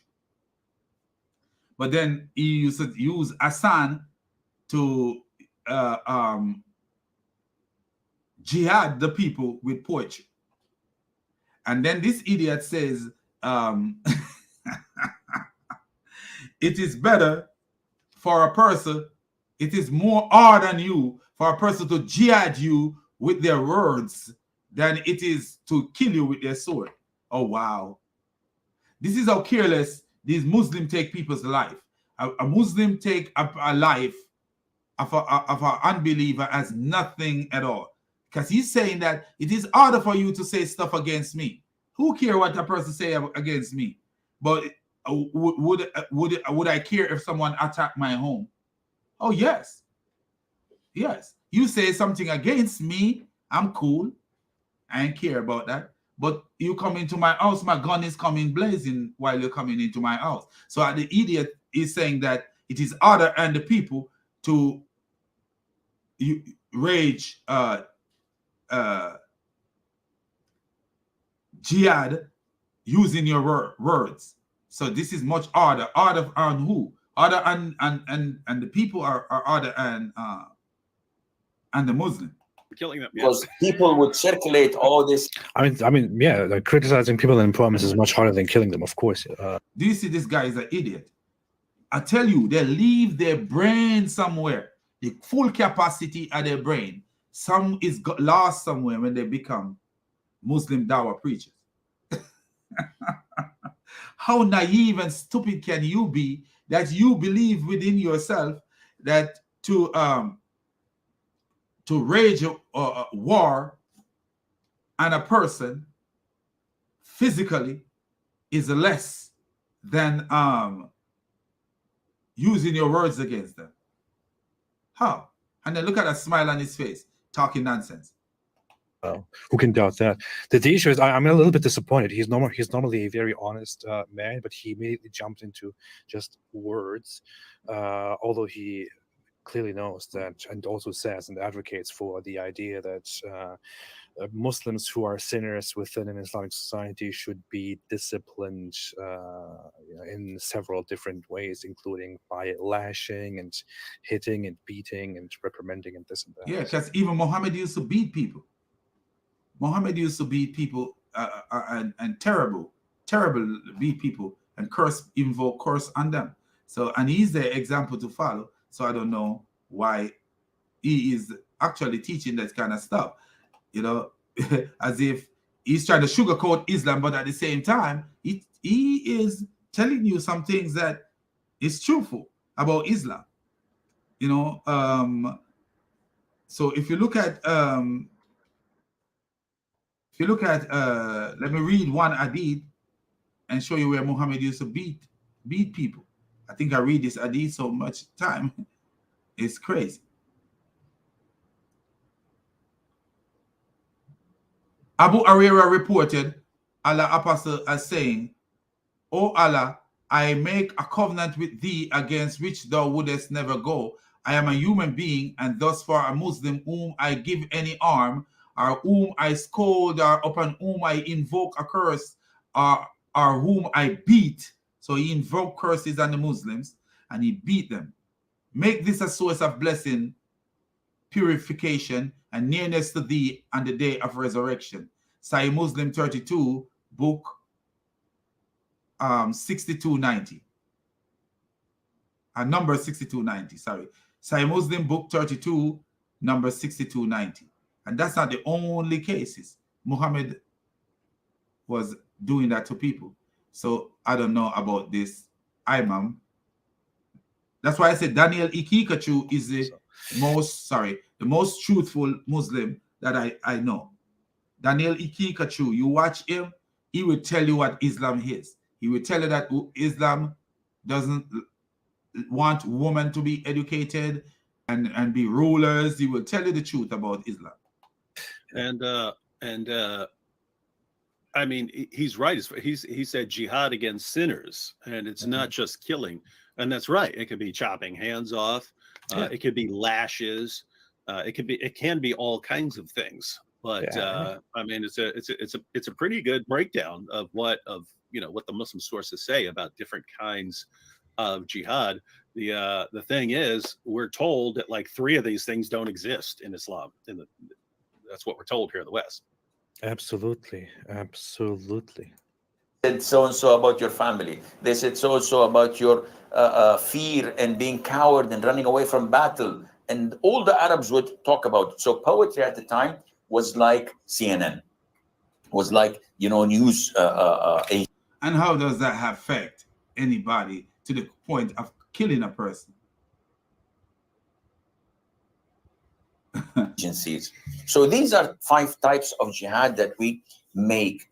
And the jihad technically is divided into 2 types.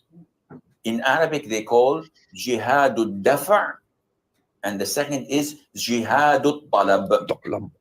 Jihadul dafa' is what everyone agrees upon, which is the jihad based on defense. So when someone attacks you, you dafa'.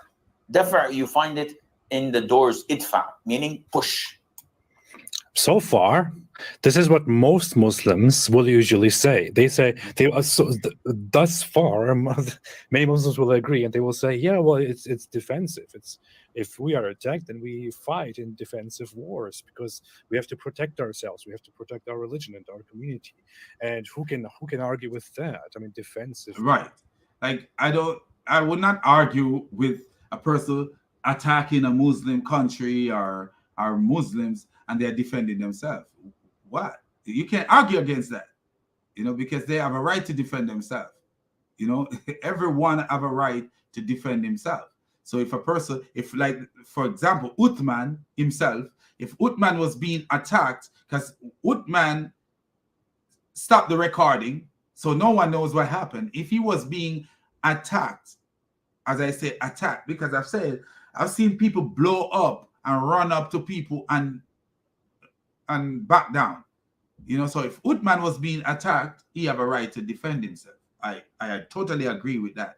But if the guy was just a puffer fish puffing up and it wasn't doing anything to you, you have no right punching him. You know, and for me, if you punch him, he have a right in defending himself. That's how I look at it. If he have no right running up on you, for real, he have no right running up on you if that's what he was doing, because we haven't seen what happened after the thing fall. All I say, you think I'm scared of you? And thing fall, and I heard the car door open and he was outside. You could tell he was outside the car. But if the guy just was a puffer and puff up on him, and you know, because sometimes you know people will come upon you, and when you stand up, they back down.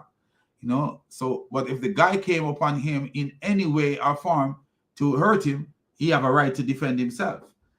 But you don't have a right of punching a person, and because you believe that they're huffing and puffing. In America, you don't. That's assault. You don't have a right, a person huffing and puffing, and you have a right to, that means they're huffing and puffing, and you have a right to punch them. Not because they come around the car, that doesn't mean that they were coming to fight you. You know, so it depends on what the video would have shown and what the evidence would have shown what happened there. So I believe that Muslims should defend themselves against anybody who is attacking them. I do believe that. You know, that's just natural for you to be defending yourself. But that's not the only jihad they have. Wars. Who is against that? You have to defend yourself. So far everything is okay, right? And he's going with a very good direction, as it is put in the books of Islamic law always. Jihad is different forms, different types. One form of jihad is defensive jihad, and I really wonder what the next form of jihad will be, right. what he will tell us. Internal struggle. Now listen to this guy now. Yeah, we'll probably talk about the human impetus for belligerence. I got myself this thesaurus here, by the way, because I learned that I need to keep it with me and always look up very outdated words so that I can sound better and smarter. Yeah, anytime you want to insult someone, just look up a bunch of words, but don't actually know how to use them, but just use them anyway. Yeah, I will do because I mean, think about it. If you're using a bunch of words and you know the vast majority of your followers don't know, you'll sound smart anyway. to them. And like Muhammad Ijab, ultra-crepidarian, charlatan, academic charlatan, ultra-crepidarian. And what that guy said, it's a pusillanimous.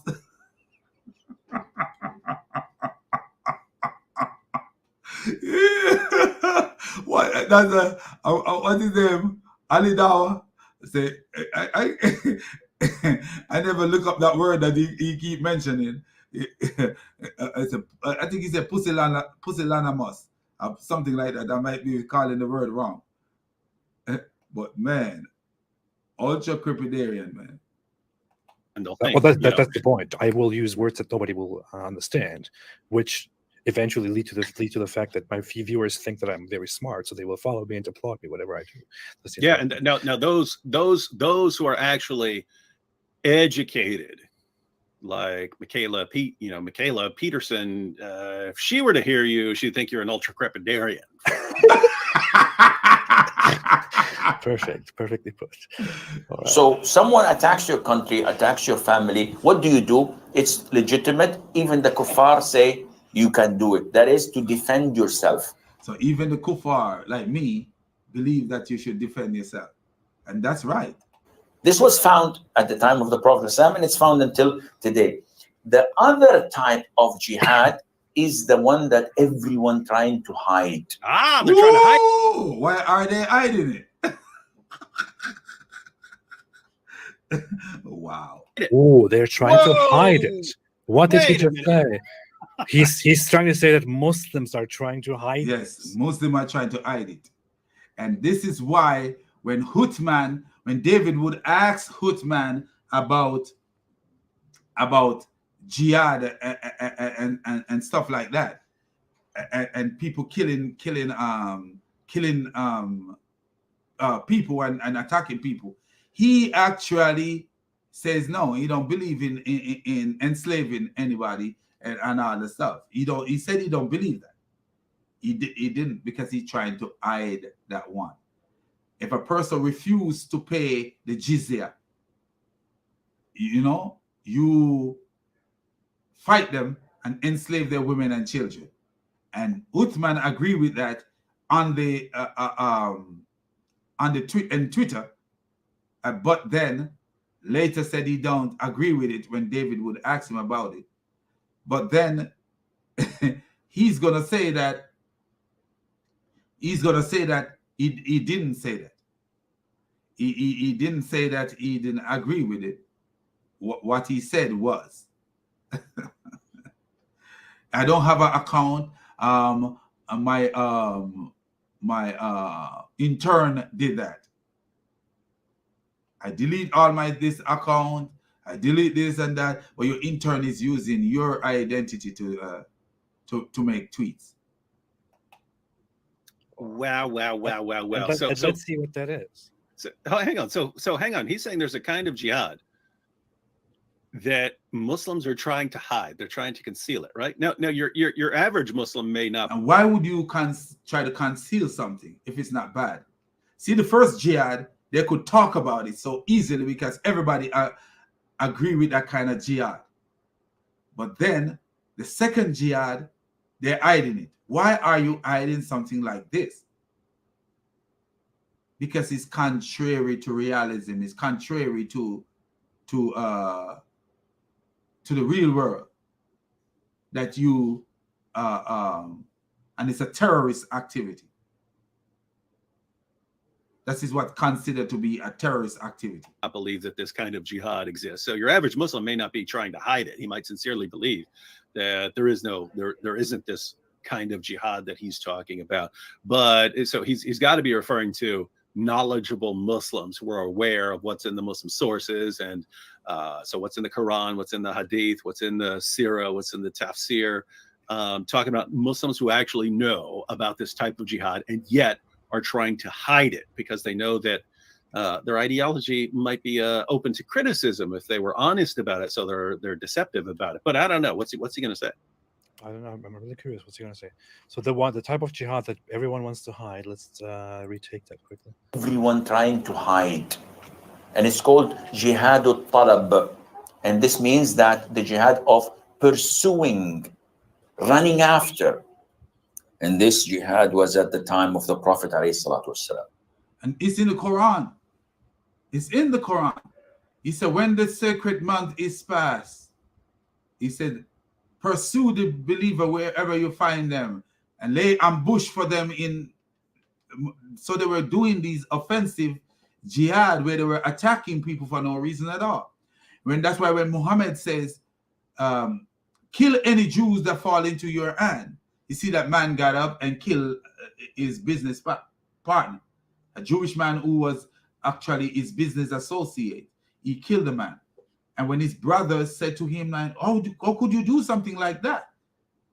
All the fat on your belly come from his wealth.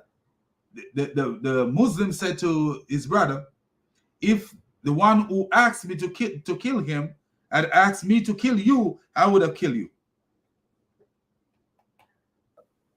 But this jihad cannot be accomplished, cannot take place unless the state of the Muslims is strong. If you don't have a strong Muslim country, who can they pursue or attack? No, stay where you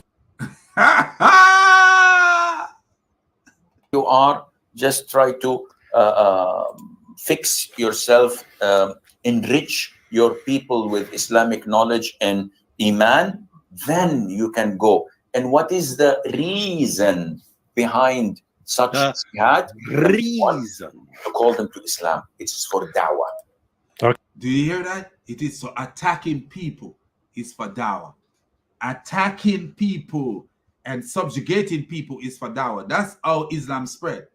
Attacking people, subjugating people is for da'wah. Okay, so Muslims cannot do that if they are in a weak state, because first they have to fix themselves. That kind of jihad is the offensive jihad. If the Muslims themselves are not strong enough, if there is no strong enough Muslim nation, then who can they pursue? Whom can they attack? Very, very clear, right? It's strange. It's almost like he's saying there are these different stages depending on the strength of the Muslim community. Yeah. Mm-hmm. And that if you're weaker than those around you, then you just do your dawah and you strengthen your community and you keep trying to enrich your community and you keep your community growing until you get to a point where you are stronger, and then the meaning suddenly changes and your tactics suddenly change to pursuing. That's interesting. You're pursuing people now. And it's going to get better. Let's keep listening. The jihad is only for da'wah. That is why when Muslims go and conquer the adjacent country, what do? We kill them all? No. The Prophet says, the first thing you do is call them to Islam. So you Muslim can go and conquer adjacent country in offensive jihad, not defensive jihad. They can do what Putin do. When they are strong, they can do what Putin do. This is Islam. When the Muslim is strong, Muslim can do what Putin do. Go and conquer the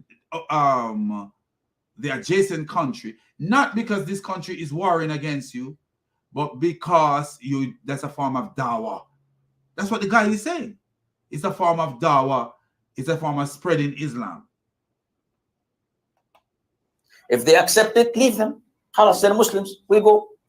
So if they accept Islam, when you conquer this country that did nothing to you at all, you're not defending yourself. You're offensive against these people.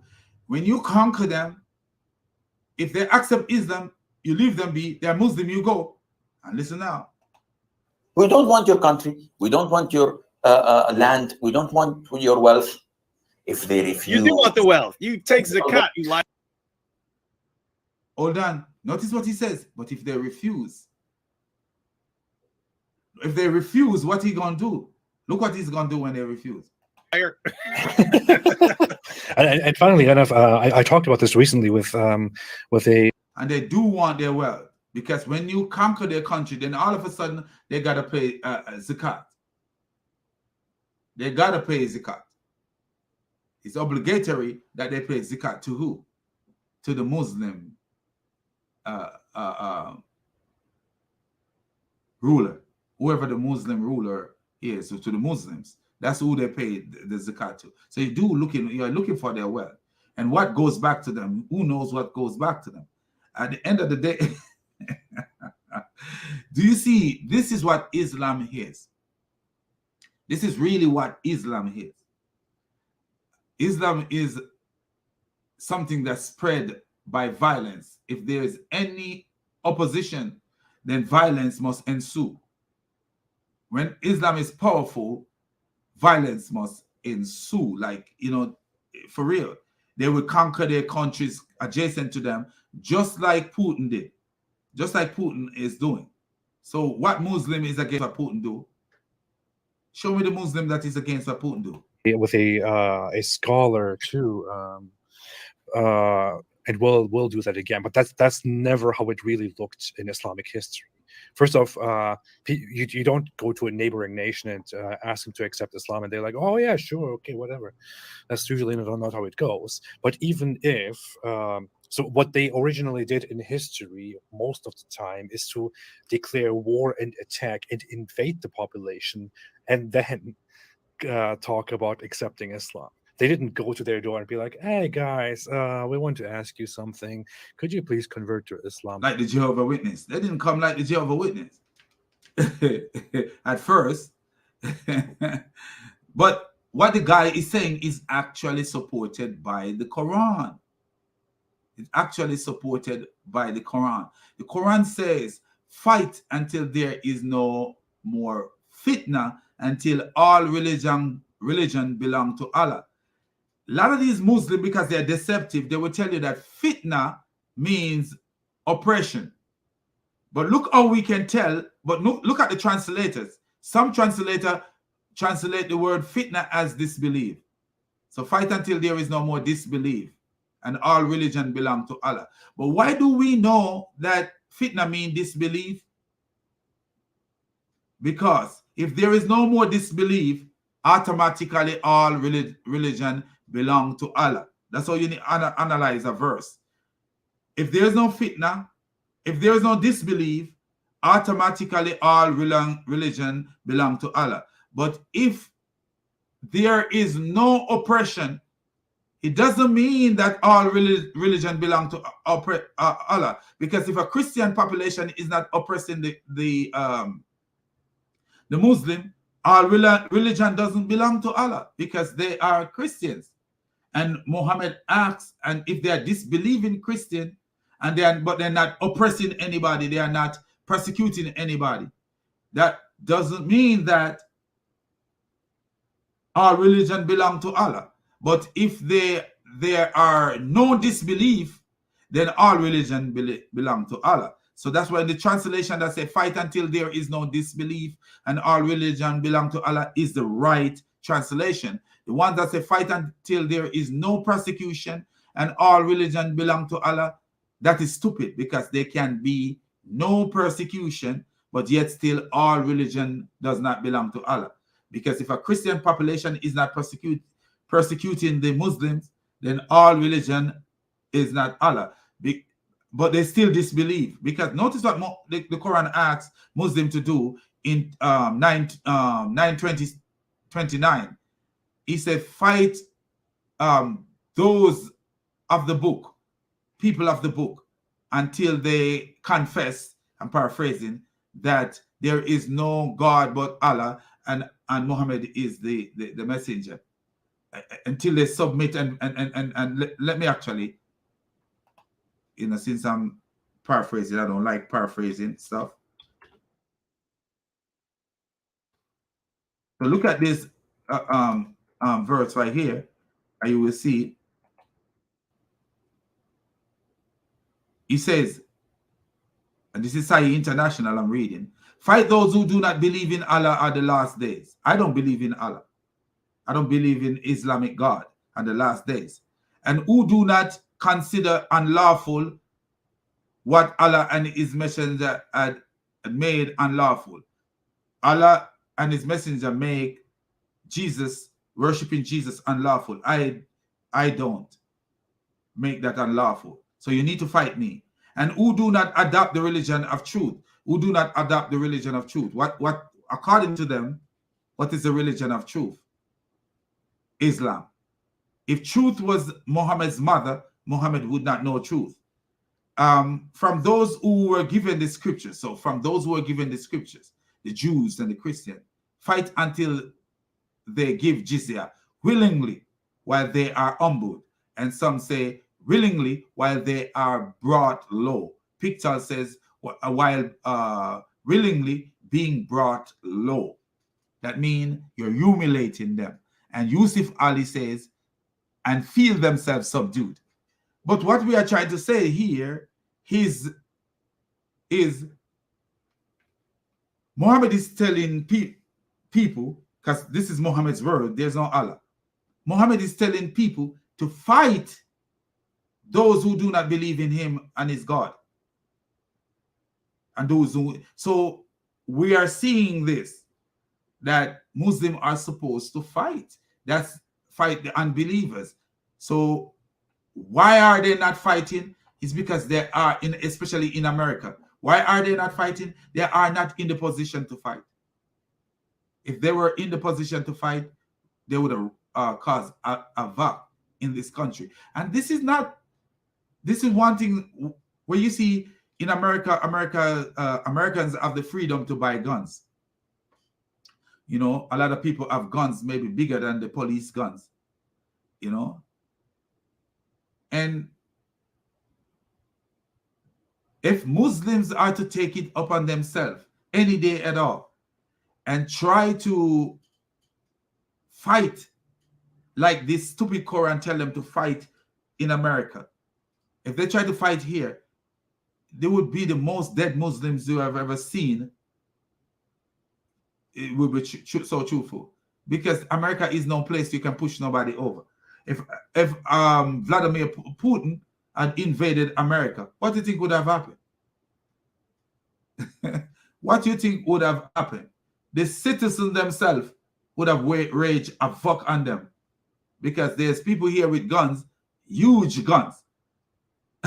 Huge guns. I'll be like, man, you will never see a police force have guns like some of the citizens have here. So at the end of the day, how you could see that something is wrong with this God that is telling you to do all these things.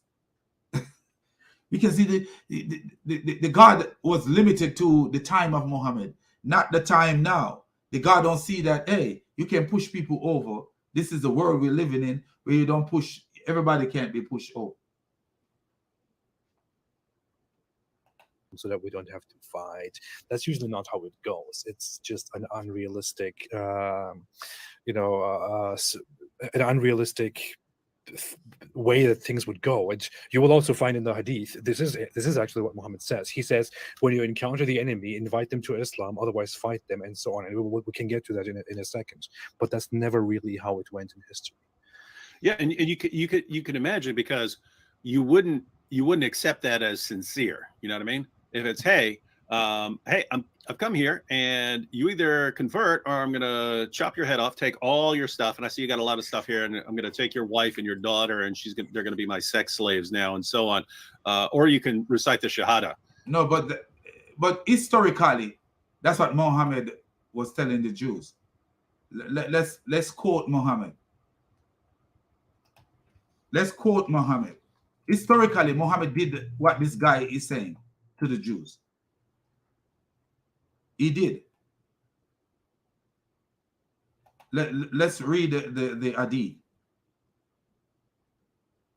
There's a long version of this hadith, but I'm reading the shorter version.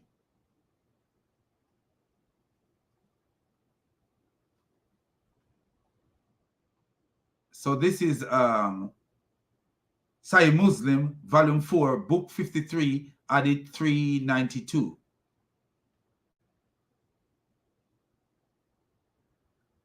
Narrated Abu Hurairah, while we were in the mosque, the Prophet came out and said, let us go to the Jews.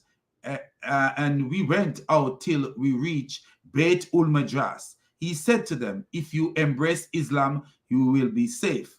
you should know that the earth belongs to an apostle, and I want to expel you from this land. So if any among you own any property, he is permitted to sell it. Otherwise, you should know that the earth belongs to Allah and his apostle. So exile yourself, or embrace Islam, or if you stay here, you won't be safe, because he said, if you embrace Islam, you will be safe.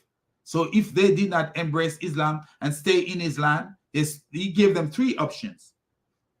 He said, embrace Islam and you'll be safe, or you could sell your wealth and run. But in the same sense, when he said you'll be safe, if you don't sell your wealth and run, he's going to kill you. He's going to force you to embrace Islam, or he's going to kill you. That's what he actually saying.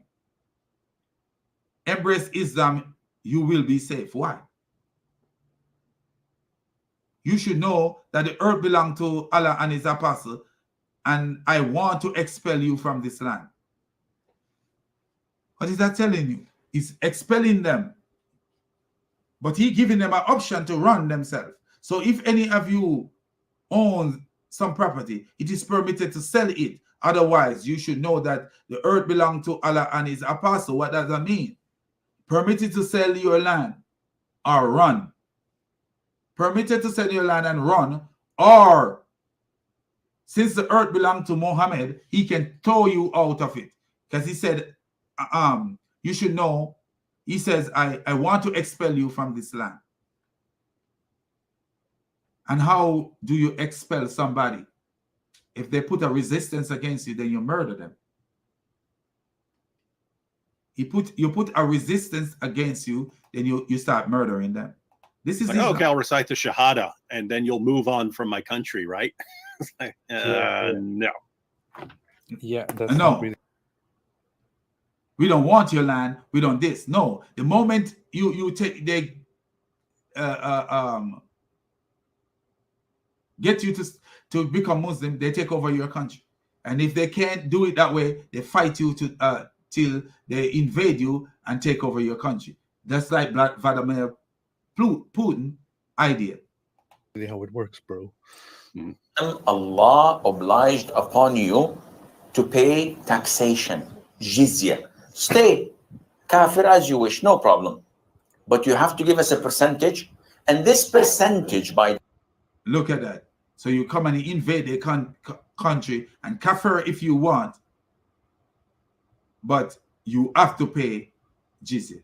The way is given once or twice a year, depending on the rules, and it's less or equivalent to zakat. That is, and that is a lie, total lie. A lie. I'm sorry. Total that's a lie. I can bring you sources. I could bring them right now if it wasn't a waste of time. But there is no specification that the jizya is a specific amount, and that it is lower or equal to the zakah. I'm also not saying that the jizya is higher than the zakah. Yeah. In any way specifying that it is lower, equal, or higher is simply a lie. It can be different things. Yeah, the jizya is unspecified, and it is at the mercy of the Islamic ruler. Right. And if a person is gonna be humbled, you pay it and be humbled or subdued.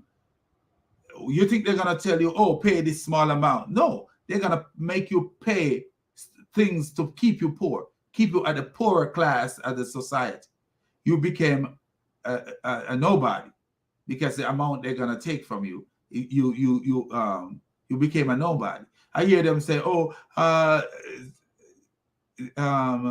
the jizya is this percent and is that lying. Those are things that they make up later on. Because Umar ibn al-Khattab, he was a caliph, and he was going to run the Jews out of the Arabian Peninsula, and the Jews say, we'll stay. And how much percentage did they take from the Jews? You know, let us stay, we'll farm and we give you from what? How much percentage did they take from what the Jews form. Can impose it and implement it in different forms and in different in different values. And the reason is because you find in the Muslim sources different. So the key thing here, really, man, that I think that should be expounded upon, they could come and take over your country and then force you to pay them jizya.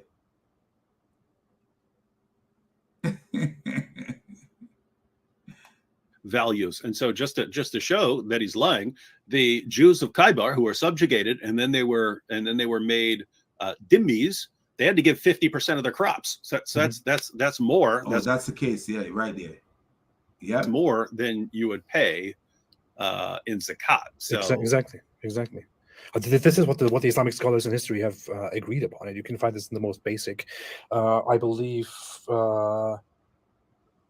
I don't know. I have some fiqh books here. I can go into that some other time. But you will find there that the jizya, the protection money taken from the disbelievers, which you, by the way, imposed on them while humiliating them, as the Quran says, chapter 9, verse 29, and which is imposed upon them in a humiliating way, so that they feel worthless as disbelievers. And right, because that's what the jizya is for, to make people feel worthless. To take from people to make them feel worthless. So if you are taking a small amount of money from me as protection money, as you claim, how does that make me feel worthless? No, you're taking from their community to lower their standard of life, to humiliate them and lower their standard of life. Want to convert to Islam, that protection money can range from a very low amount to a very high amount, depending on what the ruler decides. So you can't say it's lower than the Muslim tax. And really, I have to say, what it really looks like in the Muslim sources is we like the idea of having people who are producing for us and just paying us. Yeah. So we're going to get as much out of you as we can. And that's a form of slavery. In a sense, that's a form of slavery. If people don't look at that, that is a form of slavery. Where in the United States, notice what the money does in the United States. I'm not saying that there's no corruption here, but what the money does in the United States, when people pay taxes here, what it do? It builds roads. It builds infrastructures. It builds educations, institutions for education, institution for medical institutions. What it does, it take care of the poor class of people. It take care of the older people, because there's people here and the welfare system and social security system, all these system, housing, senior housing system, all this stuff is necessary in a country, so you take from these people, you see where the money is going. But when the Muslim take, it says to make them feel humiliated. They make them feel humiliated.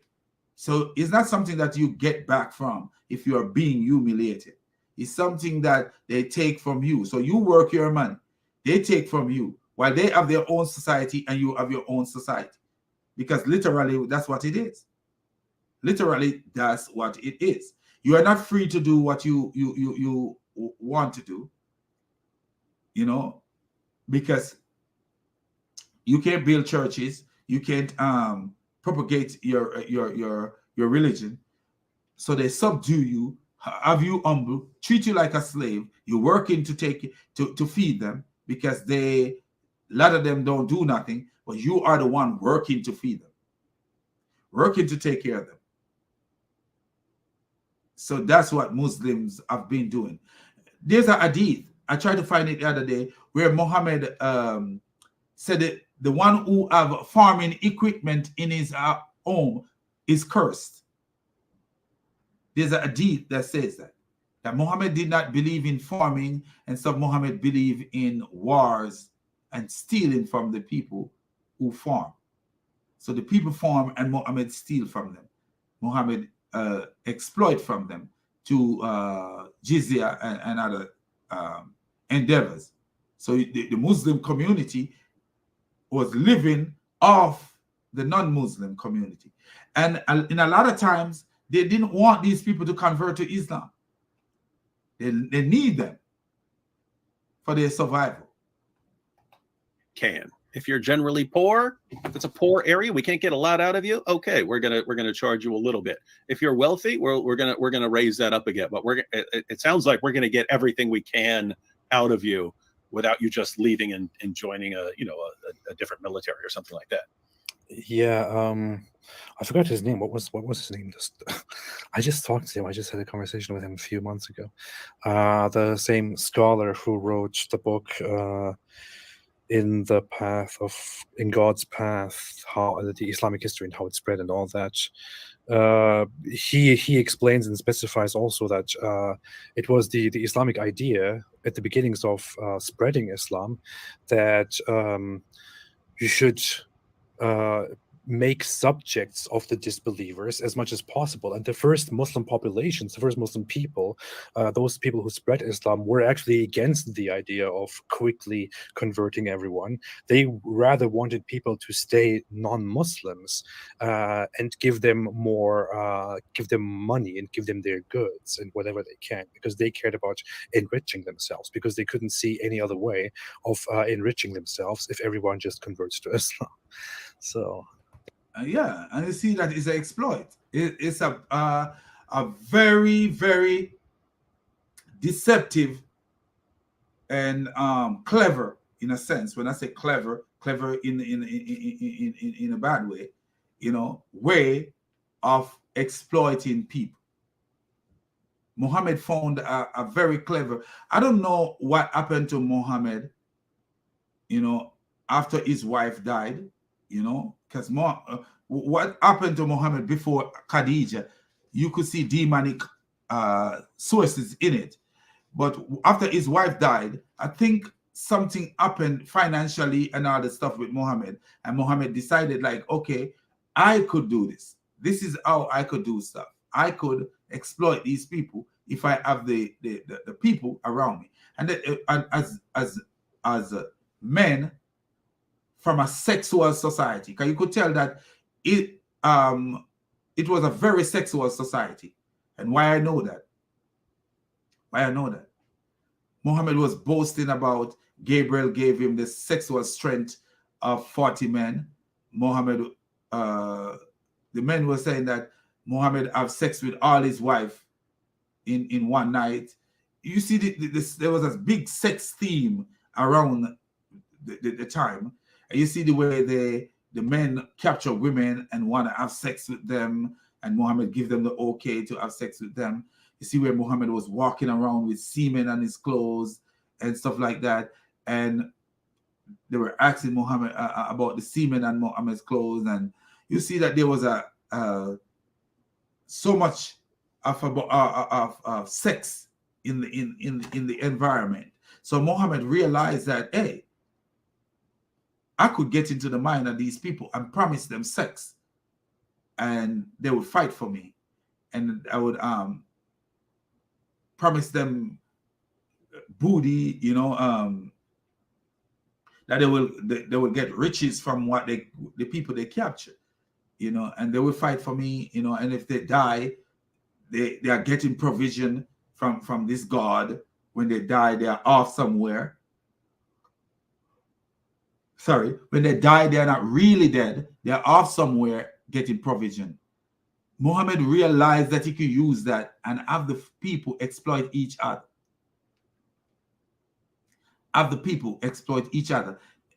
And just to show you how powerful Muhammad was, what the thing called Qunan?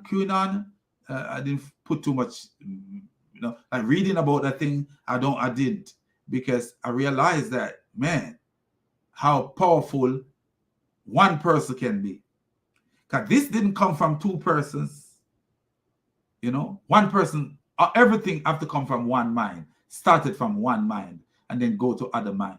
So one person came up with the idea, and many people came and put it together the way, by adding more to it, the conspiracy of QAnon, is that what they call it? But look how it spread in this country, a civilized world where you have a computer and all this stuff. Look how people believe in that kind of stuff. Look how quick it was for people to believe that kind of stuff. And to the point where these people was teaching it all over the media, all over the media, to the point where people believe in it. You know, and today is a more civilized world where people can be like, man, that's a conspiracy theory. That I don't believe that. You are seeing more. So you should not be tricked, because more things are revealed to you. But people were able to be tricked and believing in these conspiracy theory. That's the same thing that happened in the days of Muhammad, I believe, that the people's mind were easy, gullible mind, and Muhammad captivate on that. By being a merchant, Muhammad could see that, hey, these are the way people mind is. This is the way people mind is. And what can I do to exploit these minds?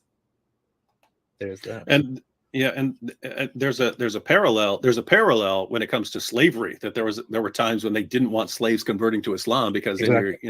then it becomes a good deed to free him because he's a Muslim and so on. And so, hey, let's not be sharing Islam with these guys. Yeah, exactly. Somebody said it. I'm talking about Robert Hoyland. I don't know. I have no idea why I couldn't remember his name. Yeah, Robert Hoyland says because you're a fake ex-Muslim. That's true. Yes, absolutely. Your own zakat. And by the way, jizya is not taken from women. You didn't know this, did you? So I'm teaching you. So jizya is not taken from women. We'll take it from man. So if a woman is married, jizya is taken from her. Do you see how stupid this guy is? Jizya is not taken from women.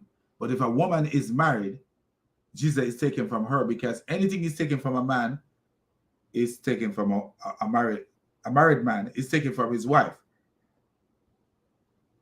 These people don't think. Anything is taken from a married man is taken from his wife.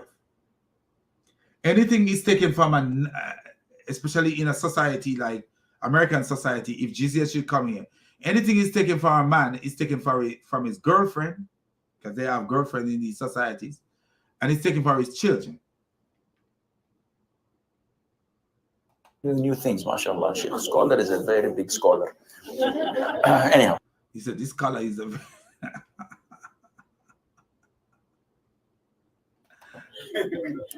jizya is not taken from women. Hey, pause it real quick. I just want to point out, I mean, he's breaking it down about jihad, and then jihad against unbelievers, jihad against hypocrites, jihad against sinners, and he's saying that people who deny these forms of jihad, where you're actually pursuing people, you're going after people, what I call offensive jihad. People who deny this stuff are liars, and you can tell by the laughter. There's a room full of people, right? That's what people don't get their minds around. One, he's speaking on YouTube, so he's using YouTube to spread this to tons of people. But he's also, I mean, he's right in front of people, and we're told, hey, no one believes this. Well, he's clearly got a lot of followers who are in full agreement with him. So interesting stuff. That if I say exactly what he says, and I say this is what Islam teaches, I'm a racist, Islamophobic, hate-mongering bigot for saying. If you say this to Kenny Boomer would say you are an Islamophobe. If you say this, she said, what about sex jihad? PUB. I like that one. What about sex jihad? If you say this to Kenny Boomer would say you're lying. He literally would tell you that you're lying. You can't tell Kenny Boomer this. I really want to show you guys the part where he says in 50 years, he said this will not happen but in 50 years. He literally say, this will not happen, but in 50, 60 years. So let me see if I could. By the way, these are very extreme examples, given from an Islamic perspective, I say. Normally, but the rule is for Sharia. Sign So me you up. do not open nightclubs. You do not fornicate in the streets. You do not. No, Sharia. In the streets, that's what we do. Yeah. Wait, I have to wait. So I have to stop. He said the money is for Sharia. Fornicating in the streets?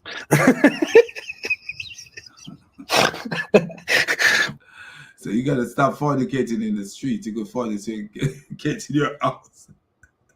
By the way, these are very extreme examples, given from an Islamic perspective, I say. That's not all there is to it, and she knows this very well. I mean, this is very well established within Islamic law, Islamic jurisprudence, within Islamic history. It doesn't simply restrict the non-Muslims who pay jizya as lesser beings from doing stuff like opening nightclubs and fornicating in the streets. It also prevents them from doing some very basic things, like such church. as expressing their own religious beliefs loudly, or considering them. Yes, you can't build church and you can't promote your religion. This guy is, see, even when they're telling the little truth about their religion, they're still telling a lot of lies. Yeah, I'd be killed too for criticizing Islam. So it's a good deal for regular people, apparently. Yeah. So everyone who is not known for criticizing Islam and for leaving Islam, you can make a deal. Unfortunately, for us, it's too late. You live your life, you marry, you have children, you enjoy your life, but publicly, Islam rules. If they refuse, then we have to fight. If they refuse, cut off your neck. That's what he actually means. If they refuse, they cut off your neck. That's it. What does this mean?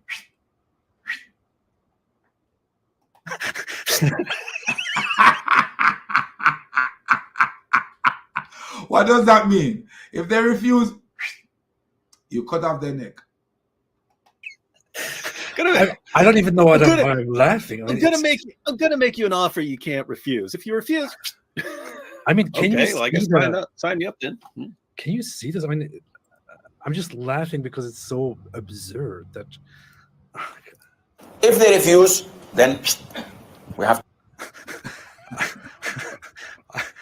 If they refuse to pay the jizya, they cut off their neck. You come into a country, invade the country. What am I supposed to say? And if they refuse to pay the jizya, cut off their neck.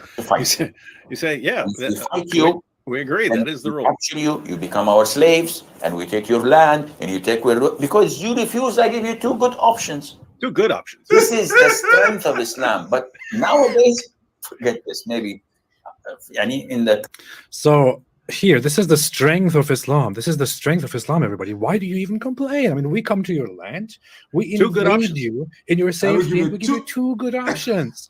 Convert to Islam. We give you two good options. We come and we capture your land, and we give you two good options. Convert to Islam, or don't convert, pay the jizya, but follow the rules of Islam. And if you don't, so the two option is good, but if you don't, you become our slaves. Wow. Accept all our beliefs, or become our subjects to everything that we tell you to do, and give us your money, and we will protect you and take care of you.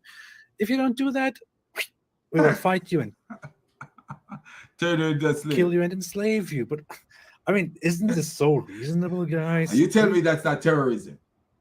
You tell me that's not terrorism. So at the end of the day, when the guy called Uthman a terrorist, was he right to call Uthman a terrorist? Yes, he is, right. Because Uthman is promoting terrorism. So you're promoting terrorism, you're a terrorist. You know, was he right to try to fight Uthman if he did? You know, we don't see any way that he was actually trying to fight. People can puff up and get into your face, but that doesn't mean that they want to fight you.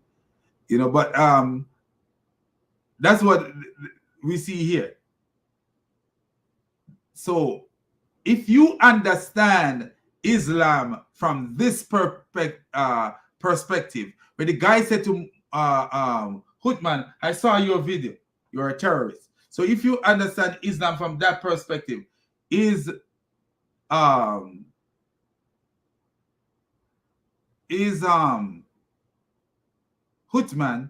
a terrorist? If you understand Islam from the perspective of this guy and the perspective of some of the video from Hutman and Daniel Ikikashu, would you say that Islam is a terrorist religion? Yes, it is a terrorist religion. Totally a terrorist religion. But listen to this guy. Jeez, man. Yeah, so you either we come to your land and we offer you these options, these three options here. One, you can convert and believe everything that was ever said by an illiterate 7th century Arabian caravan robber and just accept him as your pattern of conduct in all ways. Or two, you still obey the commands of that illiterate 7th century Arabian caravan robber, even though you don't believe in him. You still obey him anyway. Or we chop your head off. So yeah. Good deal, right? And it's funny because notice what he said. This is Islam. That's what he's telling us. This is Islam. When we're in a position to do it, those are the options that you'll be given. And don't be stupid. If we say that's what will happen if they get in a position there or they can do that, we're evil and immoral and liars. It's amazing stuff, man. So when you sit down and say, hey, this is Islam, if it gains strength, will invade us and will enslave us and this and that means you're a liar. But if I am an Islamic scholar now and I say, hey, this is Islam, this is our religion, if we have the strength, then we will invade you and we will enslave you, then that is completely okay, because I'm just telling you the truth as it is. I mean, what do you want from me? Don't be unreasonable. Don't be stupid. I'm giving you two good options. Convert to Islam or pay me protection money. Otherwise, and your head is gone. It reminds me of those little, I think you used to post little mock dialogue. From here again, please. Give you two good options. This is the strength of Islam. But nowadays, forget this. Maybe in the coming 40, 50 years, when the in the coming 40, 50 years, Muslims become strong as they're supposed to be, and they are focused and Islamically oriented. Now we're not Islamically oriented. We are. Did you just hear that? In 50 years, man, 40, 50 years, Islam if they're focused, Islam could come and take you over. And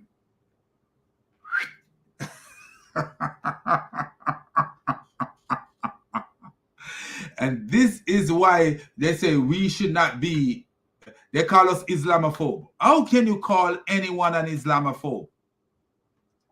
Look, listen to this. How could you call anyone an Islamophobe who is against this? Look at this. Listen what this man is teaching. And this man is actually teaching from Islamic sources. Did everybody just hear what he said? Play it again for him. Did everybody just catch what he said? I will play this part again. Did everybody catch what he said? Listen again and listen what he is saying here. Strength of Islam. But nowadays, forget this. Maybe in the coming 40, 50 years, when the Muslims become strong as they're supposed to be, and they are focused and Islamically oriented. Now we're not Islamically oriented. We are money oriented. Mohammed Hijab, you money oriented. What do you call it? Kufr.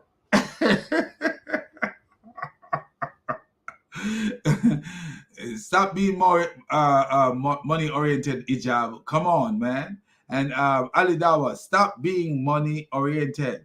Hutman, you money oriented, even though you pretend that you are not. Somebody paying you. And that's why we know your car, we know where you live.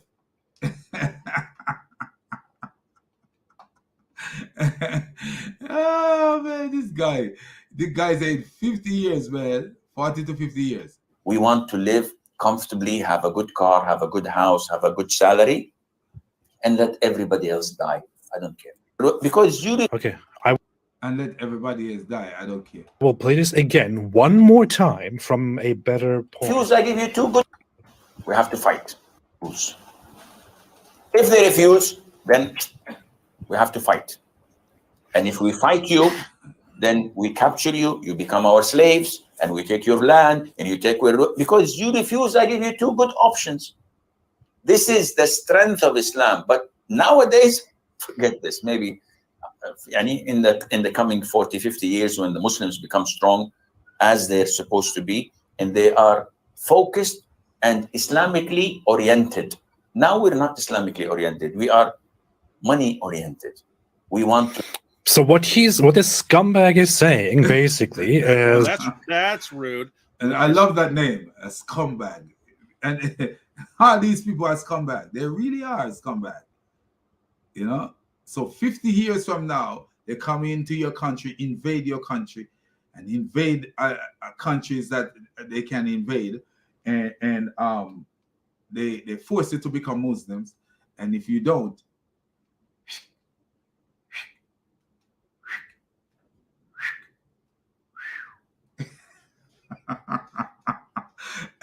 you become our slaves, and you do this, and you do this. This guy is living in a dream world. This stuff that Islam can make you think about. Studying Islam will make you become an idiot. If you're studying Islam to be a Muslim, it will turn you into an idiot.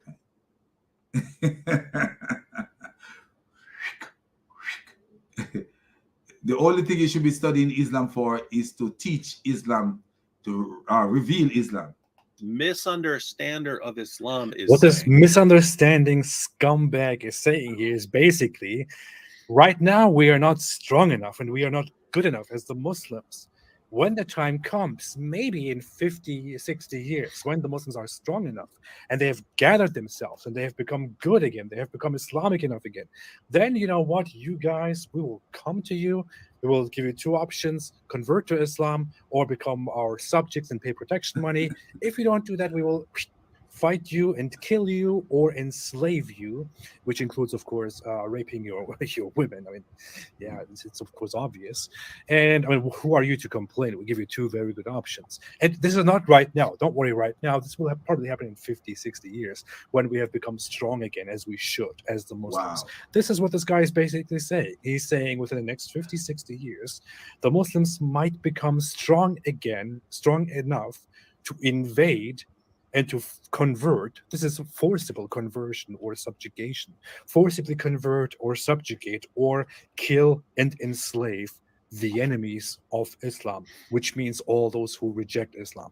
This, dear viewers, ladies and gentlemen, is what Islam is, not according to me, not according to David here, according to this Islamic scholar, Asim al-Hakim, who has 500,000 subscribers and growing, and with whom so many Muslims in the world agree.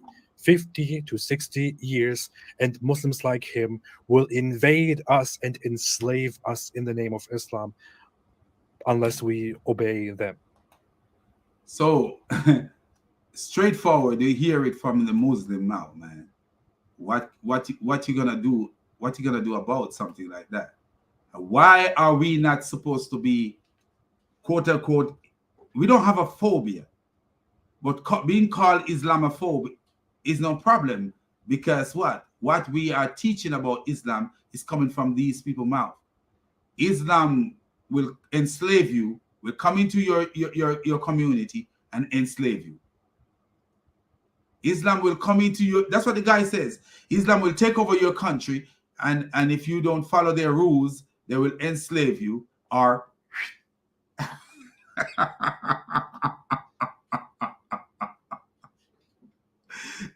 and that's why, for me, I'm gonna be real with you. I wouldn't want to see Uthman ibn Farouk get killed. I wouldn't want to see somebody hurt him, like, you know, that's to be real with you, because the Messiah says to love your enemy. But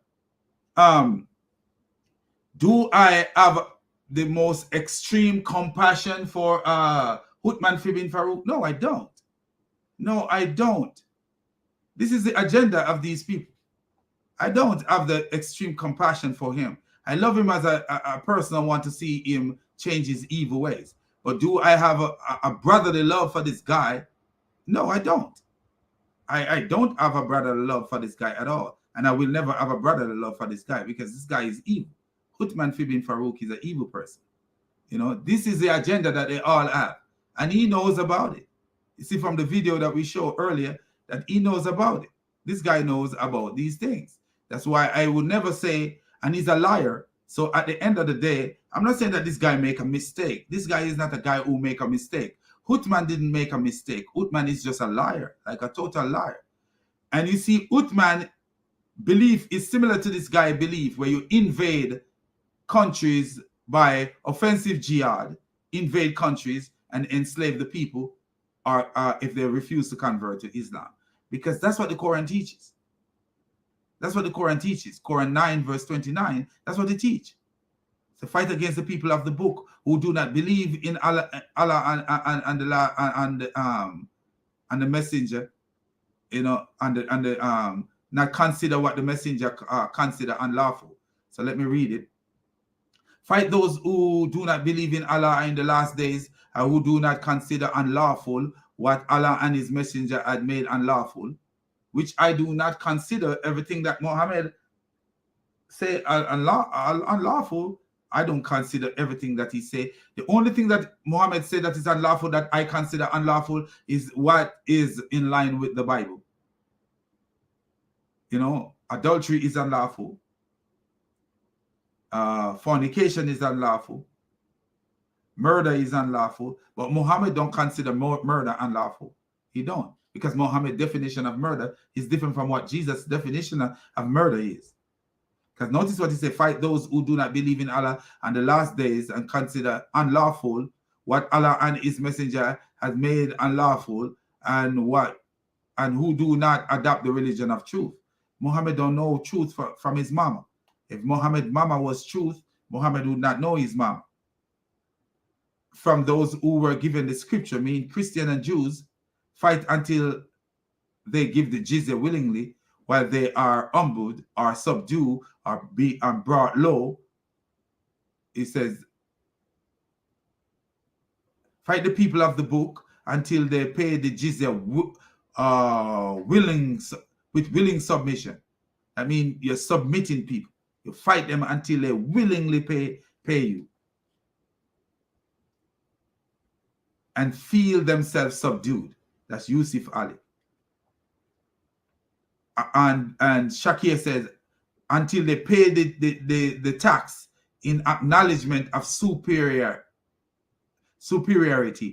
and they are in a state of subjection. That means the Muslim is superior to them, and they are in a state of subjection. That's what the Quran promotes. So this is what Islam is totally about. I'm going to say peace out, man. This was a long one. So you guys enjoy your day, man, and stay away from Islam. And Islam is evil. Islam, and these Dawah preachers, Uthman, they are liars. They don't make mistakes. These people don't make mistakes. They intentionally lie to the Western world. When a person make a mistake, you could say, oh, you know what? I think he didn't know that. I think she didn't know that. You know, I could see honest mistake. You know, they didn't do a research or didn't look at that. But when you are lying, you admit it with your brothers, then deny it later with David Wood. That's a lie. You admit it twice with your brothers by tweet, and then later on a video panel. But then you're gonna say it wasn't you. It was an intern who did it. You're a liar. And even the sheikh whose picture is on the screen, he admits that the Muslims are hiding from it and they're lying about it. They're lying about offensive jihad, where you can invade a country like Putin did. So peace out, my friends.